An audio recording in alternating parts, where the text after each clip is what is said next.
आज हम लोग बात करेंगे सिर्फ पहले टॉपिक के बारे में, जिसमें हम लोग पढ़ेंगे समानुपात। इससे कौन कौन से प्रश्न आते हैं और कितने तरीके के प्रश्न आते हैं, सारे याद देख लेना। समानुपात की बात करेंगे। समानुपात में आपसे 3 तरीके के प्रश्न ही केवल पूछे जाते हैं। कितने तरीके के? 3 तरीके के। पहला तरीका होता है जिसमें हम लोगों से पूछा जाता है किसी अज्ञात समानुपात का मान ज्ञात करना, जैसे कि x का, ठीक है। दूसरा हमसे पूछा जाता है कि इसका मध्यानुपात क्या होगा। क्या पूछा जाएगा? मध्यानुपात क्या होगा। और तीसरे तरीके का प्रश्न हमसे पूछा जाएगा कि तृतीय अनुपात क्या होगा। क्या क्या पूछा जाएगा, फिर से बोलो जरा भैया। या तो हमसे अज्ञात का मान पूछेगा, या तो मध्यानुपात का मान पूछेगा, या तो तृतीय अनुपात का मान पूछेगा। इससे ज़्यादा इस वाले चैप्टर में आपसे कुछ नहीं पूछा जाएगा। ये पहली क्लास है बैक सीरीज सेफ के, ठीक है।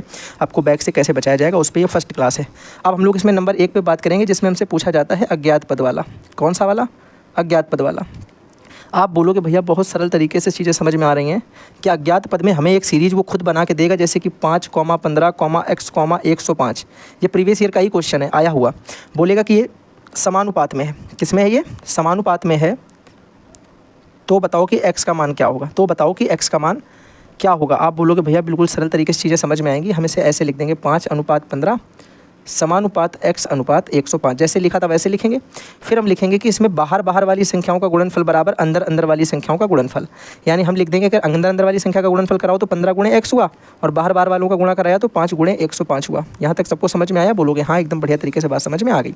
फिर मैंने कहा आप देखो, अगर यहाँ x का मान निकालना है तो यहाँ पर हमें लिखा है 5 × 105, और ये देखो 15x के साथ गुणे में लगा था। तो जब इधर कुछ गुणे में लगा होता है, दूसरे साइड भेजते हैं तो वो कै में जाता है। आप बोलोगे भैया ये 15 जो इधर वाला है, ये अगर इधर भेज दोगे तो अगर यहाँ पे गुणे में है तो यहाँ पे आते हुए वो भाग में आएगा, यानी बटे 15 हो जाएगा, ठीक। अब भैया काट दो। देखो 5 एकम 5, 5 ताई 15, 3 से इसे काट दो। देखो 3 त्रिका 9, 10 था तो 9 चला गया, 1 बचा 15 होगा, 5 ताई 3 बचे 15, तो यहाँ से आ गया 35, 35 एकम 35। तो x का मान कितना आ गया? 35 आ गया। एक सवाल मैंने ये आपको समझाया, आपके समझ में आ गया कि नहीं? ज़्यादा सवाल नहीं बताऊंगा, एक या दो सवाल ही मैं बताने वाला हूँ बस। ये बात समझ में आ गई, हाँ या ना? अब आप बताओ, अगर मैं आपसे कहूँ कि 15, 45, x, 90 ये भी समानुपात में है, कैसे करोगे? बोलोगे भैया आराम से कर लेंगे। हमें पता चल गया है कि इसे हम लिख देंगे 15, फिर 45, फिर समानुपात x, फिर समानुपात में अनुपात में 90। फिर बाहर बाहर वालों का संख्या अंदर अंदर वालों का संख्या का गुणा, यानी 45 में x का गुणा कराएंगे और 15 में 90 का गुणा कराएंगे। फिर भैया हम समझ गए x का मान निकालना है तो x को यहीं रखेंगे। 15 × 90 इधर लिखा था, 15 × 90, ये 15 इधर 45 जो इंटू में था, ये इधर आएगा डिवाइड में 45। अब 15 से काट देंगे, 15 एकम 15, 15 यहाँ 45, 3 से 90 को काटेंगे तो 30 ताई 90, तो x का मान जो है वो 30 आ गया। बताओ इस तरीके का प्रश्न आएगा, आप कर लोगे हाँ या ना? एक मैंने आपको ये बता दिया, एक मैंने आपको ये बता दिया। अब मैंने आपसे कहा कि एक दूसरे तरीके का प्रश्न जो आता है वो आपको क्वेश्चन पूछा जाएगा समानुपात में मध्यमान से। किससे पूछा जाएगा? मध्यमान से। मध्यमान को बड़े ध्यान से समझना। मध्यमान अगर आपसे पूछा जाए, मध्यानुपात पूछा जाए, क्या पूछा जाए? मध्यानुपात पूछा जाए, या इसी को औसत अनुपात बोल दें कि औसत अनुपात बताओ, औसत अनुपात बताओ। सवाल आपको कैसे देगा, ध्यान से सुनना। एक क्वेश्चन आपको प्रीवियस ईयर में उसने पूछा कि 25,30 का मध्यानुपात बताओ।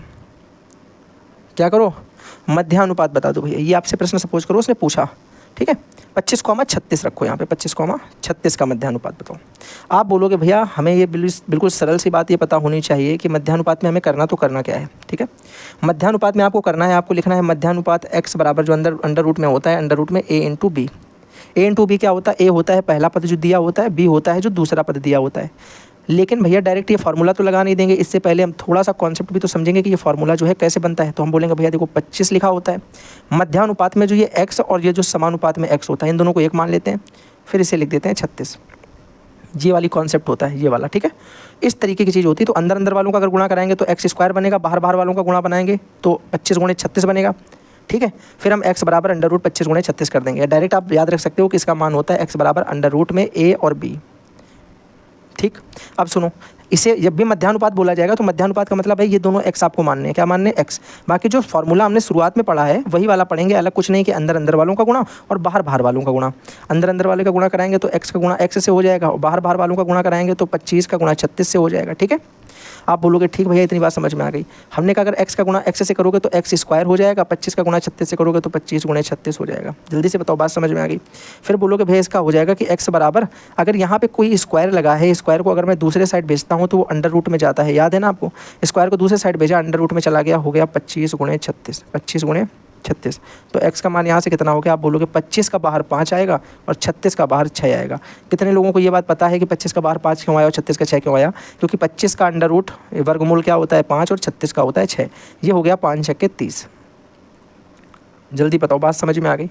ये दूसरे तरीके का प्रश्न हो गया जो आपसे पूछा जा सकता है। अगर ये समझ में आ गया तो भैया एक प्रश्न और ज़रा बताओ, एक प्रश्न इसका प्रैक्टिस कर लेते हैं कि भैया प्रश्न आपको दिया गया 49 और 16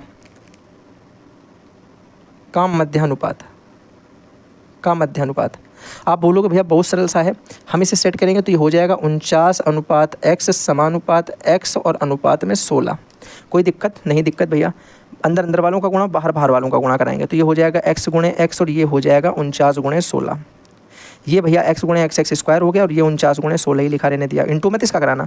ये हो गया भैया x बराबर इसका स्क्वायर इधर भेज दिया तो अंडर रूट 49 गुणे 16 हो गया।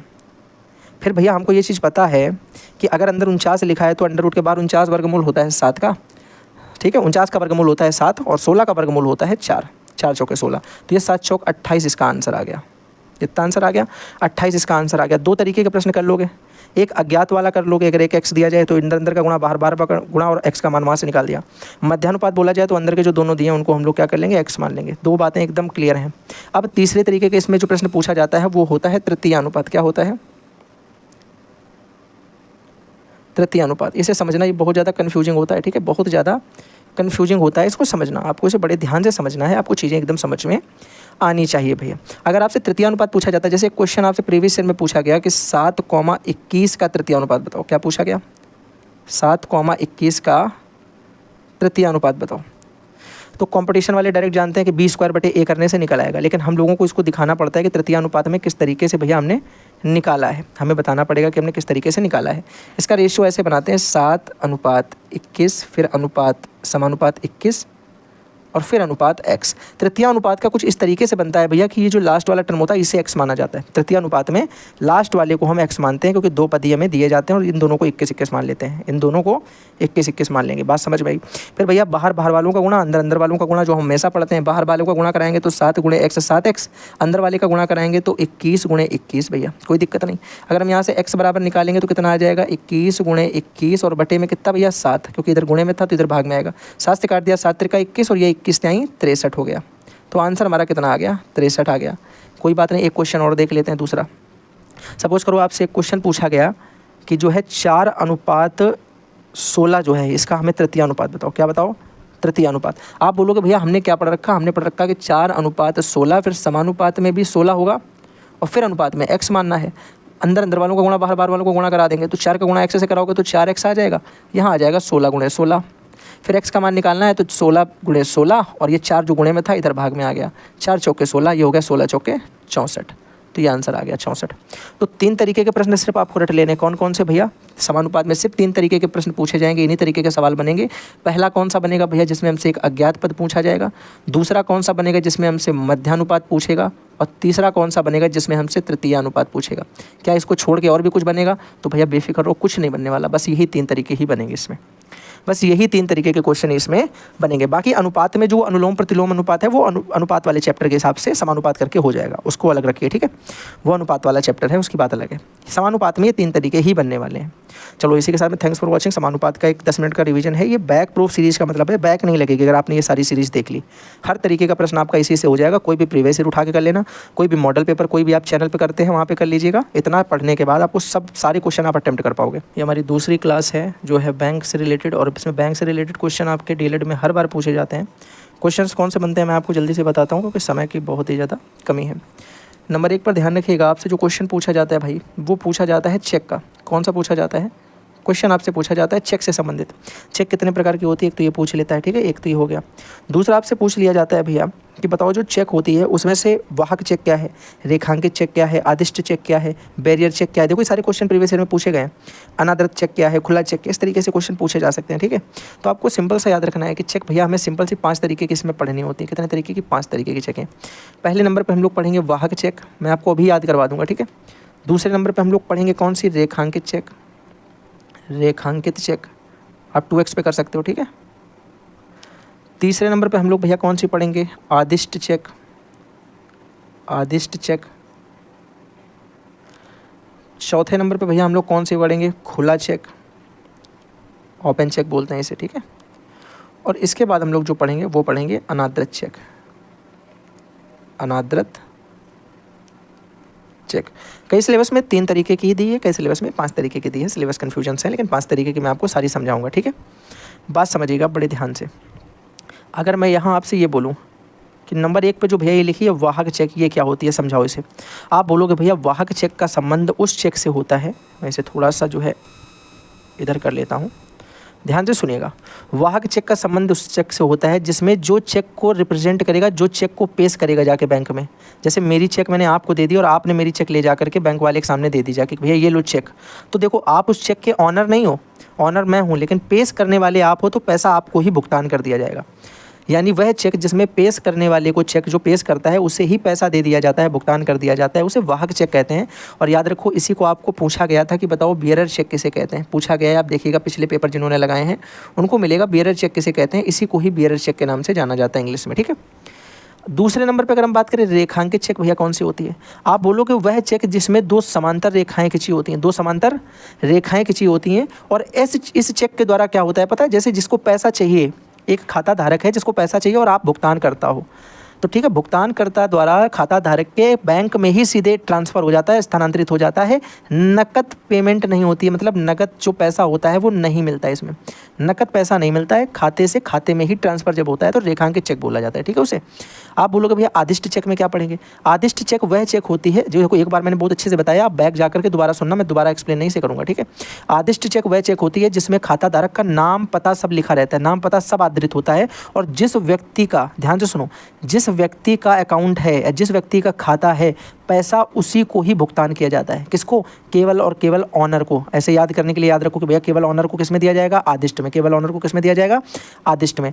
तो जब पैसा केवल भुगतान उसी को किया जाए जिसका अकाउंट है, तो वो आदिष्ट चेक होगी। जब पैसा जो भी चला जाए चेक लेके उसी को मिल जाए तो वो वाहक चेक होगी। पैसा अगर ट्रांसफ़र केवल हो रहा, नगद नहीं मिल रहा, तो वो रेखांकित चेक होगी। और अगर पैसा मेरा ट्रांसफ़र ना होकर के वो पैसा नकद मिल जा रहा है मेरे जाने के साथ दूसरे व्यक्ति को, तो ये वाली चेक हमारी खुला चेक होती है जिसमें पैसा नकद मिल जाएगा। यानी आप बोल सकते हो कि एक तरीके से भैया ये कौन सी चेक होती है, वाहक चेक का एक प्रकार होता है। एक तो ये बोल सकते हो कोई भी लेके चला गया उसको नकद मिल गया, और भैया रेखांकित वाले में नकद नहीं मिलता, तो ये रेखांकित का विपरीत है, इसमें नकद मिल जाएगा। तो अगर कोई बोले खुला चेक भैया क्या होती है, आप लिखोगे खुला चेक एक वाहक चेक का ही प्रकार होता है जिसमें पेश करने वाले को पैसा दे दिया जाता है। वैसे बोलोगे आप ये रेखांकित चेक से विपरीत होता है क्योंकि इसमें नकद धन मिल जाता है और रेखांकित चेक में नकद धन नहीं दिया जाता, ठीक है। और भैया अनादृत चेक 5वें नंबर पे, इसको बड़े ध्यान से समझना। कभी कभी पता है कुछ चेकें ऐसी होती हैं जिनके भुगतान के लिए मना कर दिया जाता है कि भैया इसका भुगतान नहीं हो पाएगा, इसका भुगतान नहीं हो पाएगा। ऐसा क्यों होता है, कभी कभी आप बोलते हो भैया कि उसमें हस्ताक्षर प्रॉब्लम है। क्या प्रॉब्लम है, हस्ताक्षर प्रॉब्लम है। कभी कभी आपने अमाउंट तो भर दिया लेकिन आपके में पैसे ही नहीं है। क्या भैया, पैसे ही नहीं, यानी धन जो है वो नहीं है। अगर धन नहीं है तो इस तरीके की सिचुएशन में आप लोगों ने एक नाम सुना होगा जिसको बोलते हैं चेक बाउंस, सबने सुन रखा है ना। और यही चेक बाउंस की सिचुएशन को बोला जाता है अनादृत चेक, इसी को बोला जाता है अनादृत चेक।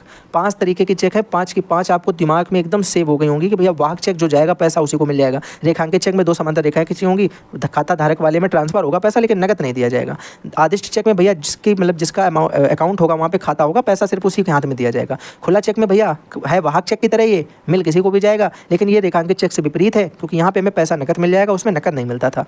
और अनादृत चेक में भैया वह चेक जिसके भुगतान के लिए मना कर दिया जाता है हस्ताक्षर या धन की कमी के कारण, जिसे चेक बाउंस के नाम से भी जानते हैं। 5 की 5 चेकें याद हो गई कि नहीं, जल्दी से बताओ, ये बात क्लियर है। दूसरे तरीके का प्रश्न जो बनता है उसे भी एकदम मैं तुम्हें याद करवाने की कोशिश करूंगा, मेरी होती है सिर्फ कोशिश, बाकी पूरा का पूरा काम किसका है, आपका है।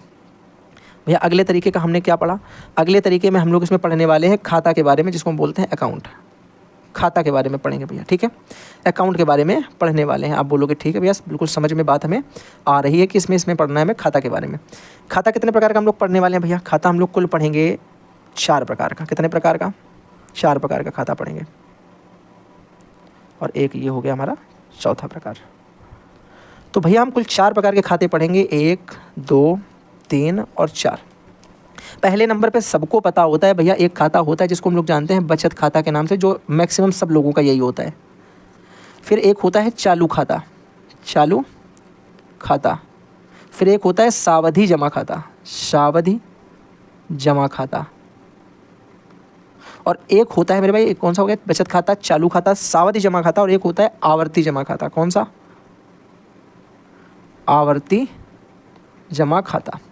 तो बोलोगे भैया बिल्कुल सिंपल सी बात है, अगर हमसे कोई बोलता है इन खातों के बारे में बताओ तो हम लोग उनको आराम से भैया एक्सप्लेन कर पाएंगे, क्योंकि चीज़ें हमको पता है।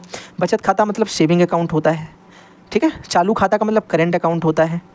सावधि जमा का मतलब भैया एफडी सुना है सब लोगों ने, एफडी करवा ली जाती है, और इसका मतलब होता है आरडी, ठीक है। तो अब यहाँ पे भैया क्या होता है, इसमें ये होता है, पूछा आपसे ये जाता है कि बताओ जो बचत खाता होता है उसमें ब्याज मिलता है। बोलोगे बिल्कुल भैया इसमें ब्याज मिलता है और ये एक जनरल अकाउंट होता है। चालू खाता में भैया ब्याज मिलता है। बोलोगे भैया इसमें ब्याज नहीं मिलता है, इसमें ब्याज नहीं मिलता है। चालू खाता से रिलेटेड एक बात और पूछी जाती है कि जो चालू खाता है वो कौन ज़्यादा खुलवाता है। बोलोगे चालू खाता जिनको रोज़ ही पैसा जमा करना है, निकालना होता है, जैसे कि होते हैं व्यापारी लोग। जो व्यापारी लोग होते हैं बहुत धन है भाई उनका, दिन में वो 10 बार पैसा जमा कर रहे हैं, 10 बार पैसा निकाल रहे हैं, तो इसके चालू खाता में उल्टा बैंक वाले थोड़ा सा चार्ज भी काटते हैं। आपसे उल्टा लेंगे, देंगे तो कुछ नहीं, अलग बात है, उल्टा आपसे भी काटेंगे चार्ज के रूप में, ठीक है। कभी कभी चार्ज भी कटता है, तो वो चालू खाता बोला जाएगा। सावधि जमा खाता अगर आपसे पूछा जाता है तो भैया एक इसका टाइम जो होता है निश्चित समय के लिए, निश्चित वर्षों के लिए, 3 वर्ष, 5 वर्ष, 10 वर्ष, 15 वर्ष के लिए धन जमा हो जाता है। और इसमें याद रखिएगा इसमें जो ब्याज होता है वो बढ़िया मिलता है, अच्छा खासा ब्याज इसमें आपको मिलेगा। आवर्ती जमा खाता में पूछा जाए भैया तो याद रखिएगा ब्याज तो इसमें भी अच्छा खासा मिलेगा, ब्याज अच्छा खासा मिल जाएगा। साथ ही साथ यह हमारे कम समय के लिए, कम समय के गैप में जमा होता है, जैसे महीने में आप जमा करो, हर महीने आप जमा कर दो, महीने में एक फिक्स डेट है कि इस दिन जाके आप जमा कराएं।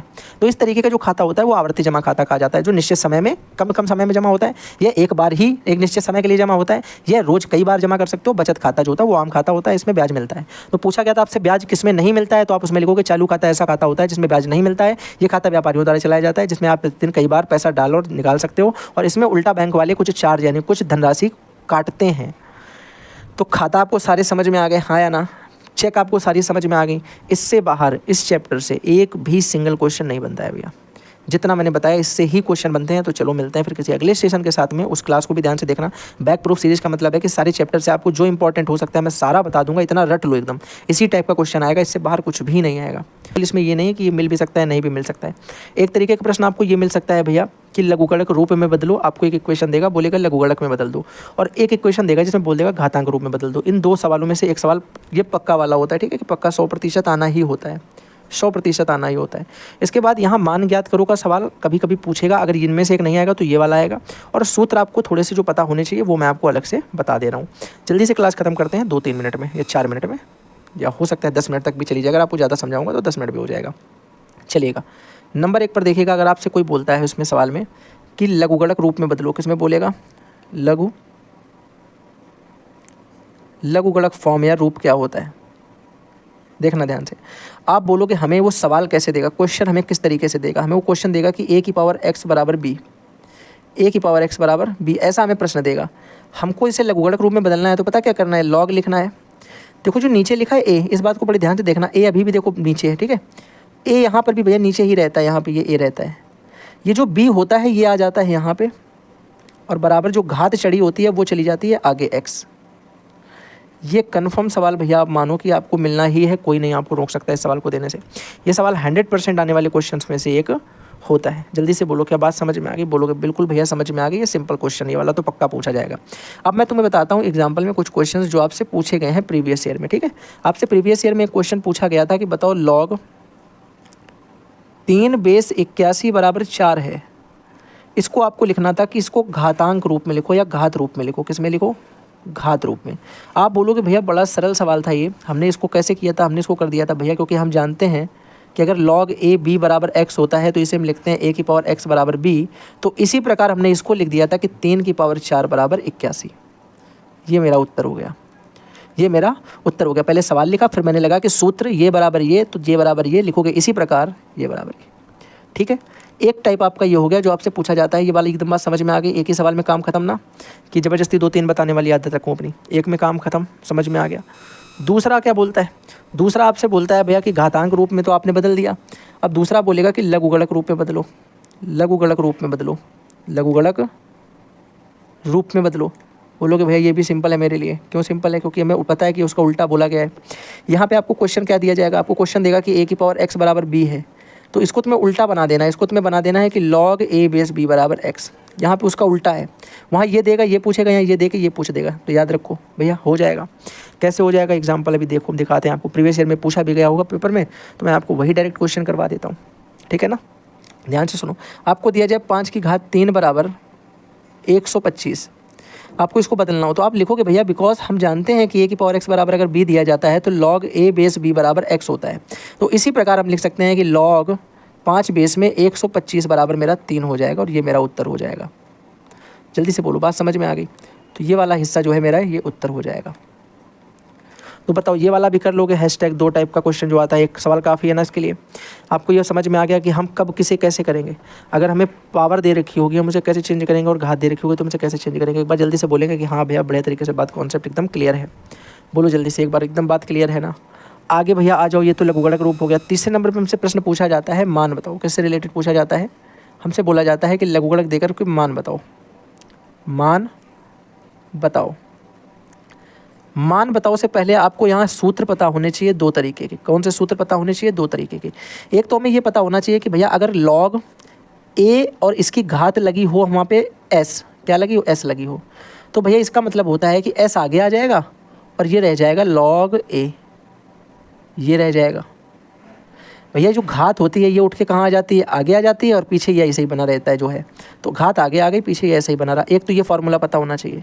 फिर भैया दूसरा कौन सा पता होना चाहिए? दूसरा ये पता होना चाहिए कि जो log लिखा होता है अगर इसके बेस में भी a लिखा हो और ऊपर भी a लिखा हो। a का मतलब होता है कि जो यहाँ लिखा हो वो यहाँ हो, चाहे यहाँ 5 5 हो, 7 7 हो, 12 12 हो, 15 15 हो, जो कुछ भी हो बेस में और ऊपर सेम हो तो इसका मान हमेशा 1 होता है। इसका मान हमेशा 1 होता है। तो भैया तो बड़ा सिंपल है, समझ में आ गया? ये तो बड़ा सिंपल है, कॉन्सेप्ट एकदम क्लियर हो चुका है कि अगर हमें इस तरीके से दिया जाएगा तो ये 1 हो जाएगा, अगर इस तरीके का कुछ बनेगा घात वाला तो घात आगे आ जाएगी। ये बात हमें समझ में आ गई। अब ये बात अगर समझ में आ गई तो फिर इसी से रिलेटेड जो क्वेश्चन आपसे प्रीवियस ईयर में पूछा गया है, प्रीवियस ईयर क्वेश्चन उस पर ध्यान से देखना कैसे होगा। आपसे एक प्रश्न पूछा गया था कि log .3 0.09, ठीक है 0.09 और इसका मान बताओ, का मान बताओ। ये प्रश्न आपसे पूछा गया। देखो मुझे सन नहीं याद है, आप लोग प्रीवियस ईयर सॉल्व करोगे आपको मिल जाएगा। आप कहोगे भैया इसमें वही वाला कॉन्सेप्ट लगेगा, क्योंकि मुझे यहाँ पे एक चीज़ समझ में आ गई। क्या समझ में आ गई? हमें समझ में आ गया भैया कि log 0.3 ऐसे लिख देंगे। 0.09 को हम लिख सकते हैं 0.3 का स्क्वायर, 3 का स्क्वायर 9 और 2 के बाद पॉइंट, ठीक है। अब भैया ये हमने देखा तो हमें इसको देख के एक चीज़ याद आई कि अगर भैया log बेस में कुछ भी हो लेकिन अगर इसकी पावर n लिखी है तो ये आगे आ जाता है और पीछे वाला वैसा ही लिखा रहता है। बोलोगे हाँ, इसका मतलब ये जो 2 लिखा है घात ये आगे आ जाएगा। ये कहाँ आ जाएगा? ये तो आ जाएगा भैया 2 log, ये नीचे वाला 3 और ये ऊपर वाला 3, इनसे कोई मतलब नहीं। ये 2 बस जो है वो आगे आ जाएगा, घात आगे आ जाएगी। ये हमने पढ़ रखा है पीछे, घात मेरी जो है कहाँ आ जाती है? आगे आ जाती है। पहला फार्मूला यूज हो गया। अब दूसरा हमने देखा भैया, देखो यहाँ पे हम एक चीज़ और देख सकते हैं। हमने कहा पीछे वाले को देखो इसे ध्यान से, तो ये तो भैया log a बेस और a टाइप का लग रहा है। इसका मान तो 1 होता है भैया। क्यों? क्योंकि यहाँ भी 0.3 है, यहाँ भी 0.3 है, तो इसका मान तो 1 हो जाएगा। तो इसका मतलब हो जाएगा 2 गुणे 1, तो इसका 2 1 कम 2 आंसर आ गया। बताओ जल्दी, बात एकदम बढ़िया तरीके से समझ में आ गई। यानी जब पावर को हम आगे उठा करके लाएंगे उसके बाद की बची हुई चीज़ को जो देखेंगे, अगर उसमें बेस और आधार की संख्याएं सेम है, सॉरी आधार और ऊपर की संख्या सेम है, तो उसका मान करके कितना होगा? 1 हो जाएगा। तो log ऑफ सब गायब हो जाएगा। तो हमने यहाँ पे वही चीज़ की कि इतना पूरा हमने गायब करके यहाँ क्या कर दिया? 1 कर दिया। जल्दी बताओ, इतनी बात बढ़िया तरीके से समझ में आई? सिर्फ एक क्वेश्चन नहीं दिया था प्रीवियस ईयर में, और भी दिए थे। मैं आपको देखो बता दे रहा हूँ, एक क्वेश्चन और जो दिया था। एक क्वेश्चन आप जब देखोगे तो आपको एक क्वेश्चन और मिल जाएगा। वो क्वेश्चन आपसे ये पूछा गया था कि log बेस में 6 था और ऊपर कितना था? 1296 का मान बताओ। ये भी आपके पिछले वर्ष पूछा गया प्रीवियस ईयर में, पता नहीं किस वर्ष से, आप देख लीजिएगा। 18 या 19 के पेपर में तो नहीं होगा, इधर ही होगा 22 23 20 से लेकर के और 24 के बीच में ही होगा कहीं पे। अब आप बोलोगे भैया इसको भी देखो वैसे कर सकते हैं, कैसे कर सकते हैं? बोलोगे भाई देखो हमने इसको लिख दिया होगा log 6, और हम जानते हैं कि 1296 का मतलब होता है 6 गुणे 6 गुणे 6 गुणे 6, 6 रंग 36, 36 छंग एक कितना होता है? 36 गुणे 6 कितना होता है भैया? 216। 36 छंग 216, और 216 का गुणा जब 6 से कराओगे तो आ जाएगा 1296। तो यानी हम इसको लिख सकते हैं कि 6 की घात 4 है ये। फिर हमने क्या पढ़ा? हमने कहा भैया जो घात होती है वो तो आगे आ जाती है, तो ये हो जाएगा 4 आगे और नीचे ऊपर पीछे जो बचेगा वो नीचे वाला 6 और ये ऊपर वाला 6। फिर हमने क्या पढ़ा कि 4 गुणे 1, क्योंकि इसका मान तो 1 हो जाएगा, क्योंकि अगर log a बेस a होता है तो ये मान 1 हो जाता है। तो ये हो जाएगा 4 एकम 4। जल्दी से बताओ, इतनी बात एकदम बढ़िया तरीके से कंफर्म हो गई आप लोगों को? बोलोगे हाँ बढ़िया तरीके बात समझ में आ गई भैया। अब थोड़ा सा कॉन्सेप्ट और बचा है, वो और क्लियर करवा दो। वो कौन सा बचा है भैया? वो ये बचा है कि अगर, ध्यान से सुनो, अगर आपसे सूत्र संबंधी कुछ क्वेश्चन आते हैं, सूत्र आपको पता होने चाहिए। जैसे अगर आपको दे दिया जाए log m इंटू n, तो ये होता है log m plus log n, log m plus log n। अगर कहीं दिया जाए log m बटे n, तो ये होता है log m minus log n, log m minus log n। अगर आपको कहीं दे दिया जाए log a बेस a की पावर m n, ठीक है, तो आप बोलोगे इसका आंसर होता है n, क्योंकि देखो log n आगे आएगा और log a तो 1 हो जाएगा, तो n गुणे 1 यानी यही आ जाएगा। फिर भैया हम लोगों ने पढ़ा है कि log a की पावर अगर b दे दिया है तो क्या होगा, ये हो जाएगा b log a, यानी पावर जो है वो आगे आ जाती है। ठीक है, ये अगला क्वेश्चन है, अगला टाइप है। मैंने कहा अगला कॉन्सेप्ट भैया क्या हुआ, 3 हो गए हैं ये, और ये चौथा था, एक और होता है। तो मैंने कहा भैया वही वाला जो पढ़ा, log a बेस b बराबर अगर x होता है तो इसका मतलब होता है a की पावर x बराबर b। इतने ही कॉन्सेप्ट आपको याद रखने हैं, इतने ही फॉर्मूले आपको समझ के रखने हैं अपने दिमाग में। तो चलो इसी के साथ में थैंक्स फॉर वॉचिंग, तीसरी क्लास का भी दी एंड हो गया। आपको लॉगरिथमिक्स मैंने पूरा अच्छे से समझा दिया है कि लघुगणक में कौन सा प्रश्न आता है और कितने टाइप का प्रश्न आता है। तो केवल और केवल देखो, एक ये वाला प्रश्न कि मान बताओ, 2 मैंने आपको करवा दिया, मैंने आपको कॉन्सेप्ट भी बता दिया कि 2 सूत्र आपको इसमें से याद रखने हैं, एक ये वाला की घात आगे आएगी, एक ये वाला की बाकी का मान 1 हो जाएगा। लेकिन एक बात अपने दिमाग में याद रखिएगा, बाकी का मान 1 तभी होगा जब यहाँ पे नीचे बेस और आधार सेम होगा। मैंने आपको बता दिया है आधार और ऊपर की संख्या सेम होगी। एक मैंने आपको ये बताया लघुगणक रूप में बदलने के लिए आ जाएगा जब आपको घात के रूप में दिया जाएगा, और लॉग में आपको पता है कि पावर बेस नीचे चला जाएगा, पावर जो थी वो आगे आ जाएगी बराबर के, और जो बी था वो इसके साथ आ जाएगा बेस के। एक मैंने आपको बताया घात रूप में बदलो, तो वो सेम टू सेम एक दूसरे के उल्टा है, वैसे ही ये वाला भी है। तो आई होप आपको पूरा का पूरा लघुगणक चैप्टर अच्छे से समझ में आ गया होगा। छोटी छोटी क्लासेस हैं पर कॉन्सेप्ट एकदम क्लियर हो जाएगा अगर मन से आपने समझ लिया। ठीक है, लंबी लंबी 1-1, 2-2 घंटे क्लासें करने के लिए भाई बहुत समय चाहिए, और इतना ज़्यादा इस समय थोड़ा सा दिक्कतों में हो तो नहीं निकल पाएगा। समुच्चय चैप्टर की अगर हम बात करें तो इसमें 2 तरीके के सवाल बनते हैं। एक तो रोस्टर फॉर्म डायरेक्ट आपको दी जाती है, एक में बिल्डर फॉर्म देकर बनाए जाते हैं, और दोनों ही ये दे रखी हैं। ठीक है, रोस्टर फॉर्म का मतलब होता है भैया आपको डायरेक्ट जब ऐसा वाला समुच्चय मिलता है कि एक a बराबर समुच्चय बना और बराबर में करके समुच्चय में लिख दिया कि 1, 2, 3, 4, 5 और बंद कर दिया, तो इसका मतलब ये रोस्टर फॉर्म में दिया गया है। बिल्डर फॉर्म में आपको थोड़ा सा वो ज्ञान बता देता है, जैसे a बराबर देगा समुच्चय, फिर बता देगा x जो है, फिर अनुपात लगाएगा x जो है वो बड़ा है या बराबर है 5 के, और फिर बोल देगा कि सभी प्राकृतिक संख्याएं, सभी प्राकृतिक संख्याएं, प्राकृतिक संख्याएं। तो ये वाला जो तरीका देता है ये होता है बिल्डर फॉर्म, मतलब आपको खुद से बिल्ड करना है इसमें। और ये जो होता है रोस्टर फॉर्म, ये तो आपको डायरेक्ट बनाया देता है। तो बिल्डर फॉर्म को सबसे पहले तो बिल्डर फॉर्म को करना सीखते हैं कि ये कैसे होता है। आप बोलोगे भैया देखो बिल्कुल सरल है, ये तो सबको पता है हमको कि a बराबर समुच्चय तो ऐसे बनेगा। इसने हमसे कहा जो x मेरा है सच दैट x जो मेरा है ये 5 से छोटा है, 5 से छोटा है। ठीक है, एक तो ये बात समझ में आ गई। और फिर बराबर भी हो सकता है, तो यानी 5 भी हो सकता है, 5 से छोटा और 5 से बराबर वाले हमें संख्या लेनी है। और लेनी कौन सी संख्या है भैया, आप ये बताओ। आप बोलोगे हमें सभी प्राकृतिक संख्याएं लेनी, सारे नेचुरल नंबर्स ले लेने। तो आप बोलोगे भैया हमें पता है एक होता है, फिर 2 होता है छोटा 5 से, फिर 3 होता है, फिर 4 होता है, और फिर 5 के बराबर भी हो सकता है। तो ये हो गया, ये मेरा आंसर आ गया इसका। इसका आंसर ये है, इसका फॉर्म खुल के ही आएगा। इसका जो फॉर्म खुलेगा वो इसमें खुलेगा। लेकिन एक बात याद रखना, ये प्रश्न नहीं हो गया पूरा, ये तो इसका फॉर्म खुल के ये बना है। लेकिन अब देखो प्रश्न कैसे बनेंगे, ये तो मैंने आपको फॉर्म बताया पहले ओपन करना कि फॉर्म कैसे ओपन होता है। मान लो आप एग्जांपल में एक आपको दे दिया है हमने, तो आप बताना क्या होगा, a बराबर, फिर मैंने समुच्चय बनाया, फिर मैंने यहाँ पे समुच्चय में ये लिख दिया, मैंने कहा जो x है सच दैट x, ये अंग्रेजी वर्णमाला के, अंग्रेजी वर्णमाला के सभी स्वर दिए गए हैं। क्या है, सभी स्वर हैं।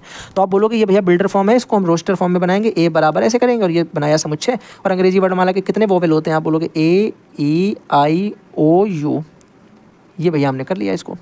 तो यार ये वाली बात समझ में आ गई कि नहीं, एक बार इतना बताओ। बोलोगे भैया बढ़िया, एकदम खतरनाक वाला समझ में आ गया, एकदम खतरनाक वाला समझ में आ गया। लेकिन अब दिक्कत भैया कहाँ पे हमको होगी, मैं आपको ये बताऊँ।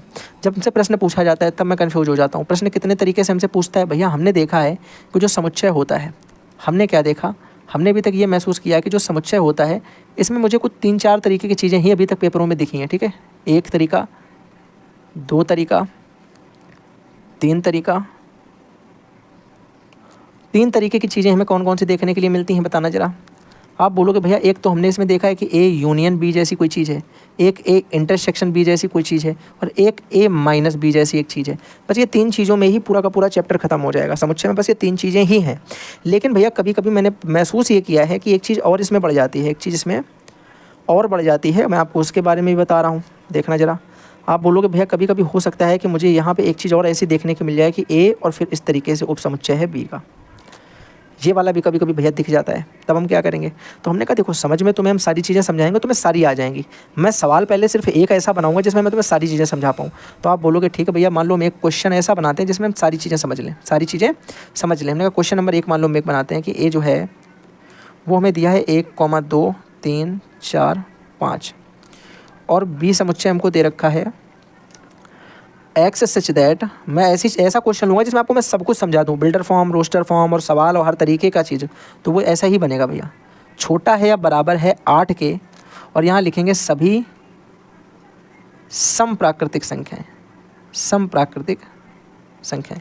आप बोलोगे भैया देखो सबसे पहले तो हम सीखेंगे फॉर्म यहाँ पे बनाना। क्या सीख जाएंगे? इसी से हम सबसे पहले तो फॉर्म बनाना सीख जाएंगे।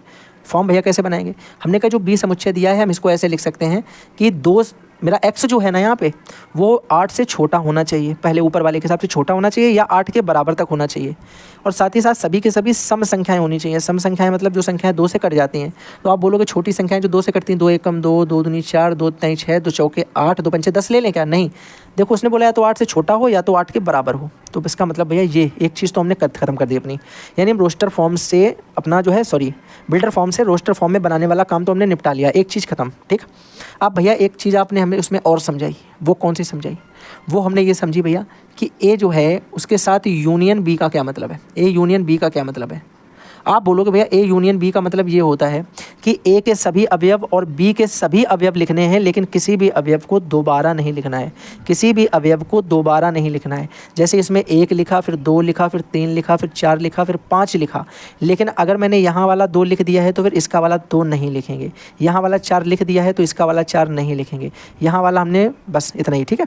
बाकी तो इसमें अलग है, तो जो अलग है वो तो सारे लिखने हैं, लेकिन जो एक जैसे हैं वो या तो ऊपर वाले से लिख दो या तो नीचे वाले से लिख दो, पर एक बार ही लिखो। अच्छा भैया ये तो बिल्कुल सरल है, यानी हम इसको बनाएं तो हो जाएगा ये 1, फिर ये हो जाएगा 2, फिर ये हो जाएगा 3, फिर ये हो जाएगा 4, फिर ये हो जाएगा 5, फिर ये हो जाएगा 6, फिर ये हो जाएगा 8। तो ए यूनियन बी तो भैया ऐसे निकाल देंगे, तो बहुत सिंपल था, ये तो बिल्कुल सिंपल था।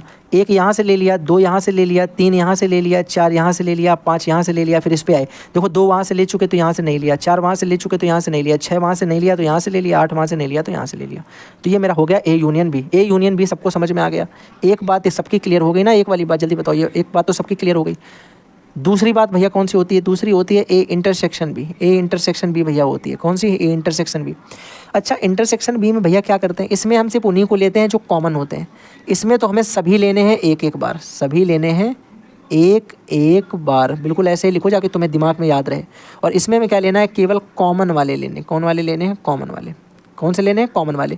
आप बोलोगे देखो भैया यहाँ पे 1 है, यहाँ पे 1 नहीं है, यहाँ पे 2 है, यहाँ पे भी 2 है, तो 2 कॉमन हो जाएगा। यहाँ पे 3 है पर यहाँ पे 3 नहीं है, यहाँ पे 4 है, यहाँ भी 4 है, तो 4 कॉमन हो जाएगा। यहाँ पे 5 है, यहाँ पे 5 नहीं है, तो इसका मतलब भैया केवल और केवल 2,4, बस यही हो पाएगा।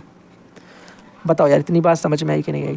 यानी अगर मैं तुमसे ए यूनियन बी पूछूंगा तुम बता लोगे, मैं तुमसे ए इंटरसेक्शन बी पूछूंगा तुम बता लोगे, मैं तुमसे बी का बिल्डर फॉर्म देकर रोस्टर फॉर्म बोलूँगा तुम बना दोगे। 3 चीज़ें तुम सीख चुके हो। चौथी चीज़ भैया कौन सी आ जाएगी? चौथी चीज़ भैया हमने पढ़ी है ए माइनस बी।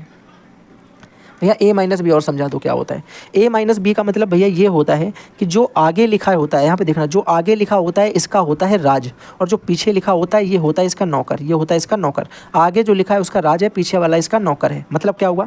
मतलब ये हुआ कि जब हम ए से बी को घटाएंगे, ए से बी को घटाएंगे तो देखो ए में 1 है, बी में 1 नहीं है, तो 1 बचेगा यहाँ पे। फिर मैंने कहा देखो इसमें 2 था, इसमें भी 2 था, 2 खत्म हो गया। इसमें 3 है, इसमें 3 नहीं है, तो 3 बचेगा, कॉमा। इसमें 4 है और इसमें भी 4 है, तो 4 का मैटर खत्म। इसमें 5 है, इसमें 5 नहीं है, तो 5 लिख दिया और ये ख़त्म हो गया। अब तुम्हें ये समझ में यहाँ पे एक चीज़ ये नहीं आएगी कि भैया इसका 6 था और इसका 8 था, ये तो नहीं ख़त्म हुआ क्योंकि इसमें था नहीं। लेकिन मैंने तुम्हें भी बताया कि ये जो राजा है ये अपनी चीज़ें दिखाएगा, जो घट जाएंगे उनको घटा के बाकी अपनी चीज़ें दिखाएगा, लेकिन जो नौकर है इसकी चीज़ों को ये छुपा देगा। लेकिन अब दूसरे सवाल में अगर तुमसे बोला जाए कि बताओ बी माइनस ए बताओ, तो अब राजा कौन बन गया? आगे वाला राजा होता है, तो अब राजा बन गया भैया बी। कौन बन गया? राजा, बी बन गया। तो अब बोलोगे भैया अब इसका आंसर मैं तुम्हें आराम से बता दूंगा। भैया देखो इसमें 2 है, उसमें भी 2 है, घट जाएगा। इसमें 4 है, इसमें भी 4 है, घट जाएगा। इसमें 6 है, इसमें 6 नहीं है, 6 बच जाएगा और 8 बच जाएगा। अब भैया इसने इसके 1 को, इसके 3 को और इसके 5 को छोड़ दिया। क्यों छोड़ दिया? क्योंकि पीछे वाला नौकर होता है, आगे वाला राजा होता है। राजा अपनी चीज़ें दिखाएगा बच्ची वाली, नौकर से उसको कोई मतलब नहीं, जो छूट रहा छोड़ दो। ये बातें समझ में आ गई। A minus B, B minus A union B, B intersection B union A intersection B या बी इंटरसेक्शन बी, दोनों ही आप कर लोगे। सारी ही बातें आपको समझ में आ गई। अब अच्छा एक बच रहा है, अभी एक बच रहा है, मैं समझ गया, एक अभी बच रहा है। एक हमारा कौन सा बच रहा है? जिसमें हमने बोला ए जो है वो उपसमुच्चय है बी का, ये वाला बच रहा है। भैया इसका मतलब क्या होता है? इसका मतलब क्या होता है? ये कैसा, ये क्या है? ठीक है, तो हमने कहा एक सुनो, एक प्रश्न हम ले लेते हैं कि जैसे ए बराबर हमने एक समुच्चय लिया, हमने लिखा कि 1,2 है, और फिर हमने कहा बी बराबर हमने एक समुच्चय लिया, हमने कहा 1,2,3 है। ठीक है। तो अगर ध्यान से सुनना, अगर ए के सभी अवयव बी के अंदर तुम्हें दिख रहे हैं, जैसे इसके अंदर 1 है, इसके अंदर 2 है, तो इसके अंदर भी 1 और 2 तुम्हें दिख गया, सारे के सारे अवयव अगर दिख रहे हैं, तो आप बोलते हो कि ए जो है वो उप समुच्चय है बी का। ए जो है वो उप समुच्चय है बी का। भाई एक बार जल्दी से बताओ, क्या ये बात तुम्हें समझ में आई? अगर एक के अवयव दोनों, एक के सारे अवयव बी में सारे के सारे अवयवों में मिल जाए हमें, देखो इसमें ज़्यादा हो मतलब नहीं है, हमें सिर्फ ये मतलब है कि इसमें जितने हैं वो सारे इसमें होने चाहिए, बाकी इसमें कितने भी ज़्यादा हो हमें कोई मतलब नहीं, पर इसमें जितने हैं वो सारे इसमें होने चाहिए। भाई बात एकदम क्लियर है। अब बोलेंगे भैया कि अगर हम इसको ऐसे लिख दें कि बी उप समुच्चय है ए का, यार भाई देखो अंतर क्या है, मैं तुम्हें ध्यान से सुनना, दोनों में बताता हूँ। अंतर ये है मेरे भाई कि बी, ए के सारे अवयव बी में है तो हमने लिख दिया ए उप समुच्चय है बी, यानी बी से ए को निकाला जा सकता है। इसके अंदर से बी से ए को निकालो तो बोलोगे भैया 1 और 2 को निकाल दो तो ए समुच्चय पूरा निकल आया। अब तुमसे बोल दिया कि बी जो है वो समुच्चय है ए का, यार तुम ध्यान से अच्छा देखो तो तुम्हें दिखाई पड़ रहा है, सच्ची देखो एक बार, क्या तुमको लग रहा है कि ये पॉसिबल है? बी का 1 तुम इससे निकाल दोगे, बी का 2 तुम इससे निकाल दोगे, बी का 3 तुम कहाँ से लाओगे? अब बी का 3 तो इसमें है नहीं, तो इसका मतलब ये उप समुच्चय नहीं होगा, तो ये वाला निशान लगेगा। तो एक निशान हमने ये पढ़ा है, एक निशान हमने ये पढ़ा है, एक निशान हमने यूनियन पढ़ा है, एक निशान हमने इंटरसेक्शन पढ़ा है और बाकी माइनस पढ़ा। 1 चीज़, 2 चीज़, 3 चीज़, 4 चीज़ें, 5 चीज़ें हमने ये पढ़ रखी हैं। उसके बाद में हमने बिल्डर और रोस्टर फॉर्म पढ़ रखी है। ठीक है, कुल मिला के पूरा चैप्टर में जो जो बन सकता है मैंने आपको सारा कुछ बता दिया है। दिमाग को खोल करके एक ही सवाल से आप पूरा का पूरा कॉन्सेप्ट सीख सकते हो। अब देखिए बीजगणित में वैसे तो काफ़ी सारे फार्मूले और भी होते हैं। ए प्लस बी का क्यूब है, माइनस बी का क्यूब है, ए क्यूब प्लस बी क्यूब है, ए क्यूब माइनस बी क्यूब है। ठीक है, ए प्लस बी प्लस सी का होल स्क्वायर है, उसके बाद ए प्लस बी प्लस सी का होल क्यूब भी है। लेकिन आप एक बात याद रखो, अगर आप प्रीवियस ईयर के 2016 से लेकर के, अगर आप प्रीवियस ईयर 2016 से लेकर के 2024 तक के लगाते हो, 2025 में आपका जो पेपर होगा वो कोई अलग दुनिया से तो आएगा नहीं, इनमें से ही इंस्पायर होगा ना, जो सिलेबस इनमें पूछा गया उसी से रिलेटेड चीज़ें पूछी जाएंगी। तो आपसे सिर्फ ये वाला पूछा गया है प्रश्न और ये वाला पूछा गया है। अभी ए माइनस बी का होल स्क्वायर वाला प्रश्न भी नहीं पूछा गया है। आपसे प्रश्न सिर्फ 3rd सेमेस्टर में एक इससे आया है और एक इससे आया है। तो याद रखिएगा कि प्रश्न हमारे जो आएंगे वो इन 2 ऊपर वालों से ही आने के चांस है और सबसे ज़्यादा चांस है प्रश्न आने के इस वाले फार्मूले से, ए क्यूब ए स्क्वायर माइनस बी स्क्वायर से। तो हमें भैया ध्यान से समझना है इन कॉन्सेप्ट को, और सवाल जो प्रीवियस ईयर में आए उनके हिसाब से मैं आपको चीज़ों को समझाऊंगा। चलिएगा, आपको फार्मूला भैया पता ही होगा मेरे हिसाब से कि अगर ए प्लस बी का होल स्क्वायर होता है तो फार्मूला होता है A square plus 2ab plus B square, और अगर यहाँ पे माइनस हो जाता है तो यही माइनस यहाँ पे 2ab के पास हो जाता है। ये सिंपल सा फार्मूला होता है भाई। ठीक है, अब आपको याद रखने का प्रीवियस ईयर क्वेश्चन जो आया था वो क्या आया था, ध्यान से देखना। वो क्वेश्चन उन्होंने बढ़िया बनाया था। उन्होंने प्रश्न बोला था कि ए प्लस बी प्लस सी का होल स्क्वायर प्लस 2 ब्रैकेट में ए प्लस बी प्लस सी, ए माइनस बी माइनस सी और प्लस ए माइनस बी माइनस सी का होल स्क्वायर। यहाँ पे लोगों ने गलतियाँ ये कर दी थी कि उन्होंने यहाँ पे ए प्लस बी प्लस सी का होल स्क्वायर खोल दिया, यहाँ पे उन्होंने ए माइनस बी माइनस सी का होल स्क्वायर खोल दिया और यहाँ पे उन्होंने आपस में गुणा करा डाला। तो भाई सवाल को छीछा लेदर कर दिया एकदम। ठीक है, ऐसे तहस नहस कर दिया। आप अगर ध्यान से देखो, आप यहाँ लिख सकते थे कि अगर ए बराबर हम मान लें कि हमारा ए प्लस बी प्लस सी है, ध्यान से सुनो, और अगर हम मान लें कि बी बराबर जो मेरा है वो ए माइनस बी माइनस सी है, तो हमारे हिसाब से प्रश्न होना चाहिए ये ए का स्क्वायर हो गया प्लस 2 ये ए और ये बी हो गया तो 2ab, और प्लस ये वाला देखो मेरा बी हो गया, बी का स्क्वायर हो गया। तो ये मेरा फॉर्मूला किसका होता है, सिंपल सा ए प्लस बी का होल स्क्वायर। तो अब यहाँ पे हमें बस मान रख देने थे कि ए बराबर मेरा कितना है, ए बराबर मेरा भैया दे रखा था ए प्लस बी प्लस सी, और प्लस बी की जगह मेरा दे रखा था ए माइनस बी माइनस सी और इसका होल स्क्वायर। आप बोलोगे भैया देखो यहाँ बी से सी से जो था बी सी कट गया था, यहाँ से मेरा आया था 4a स्क्वायर, ये मेरा उत्तर था।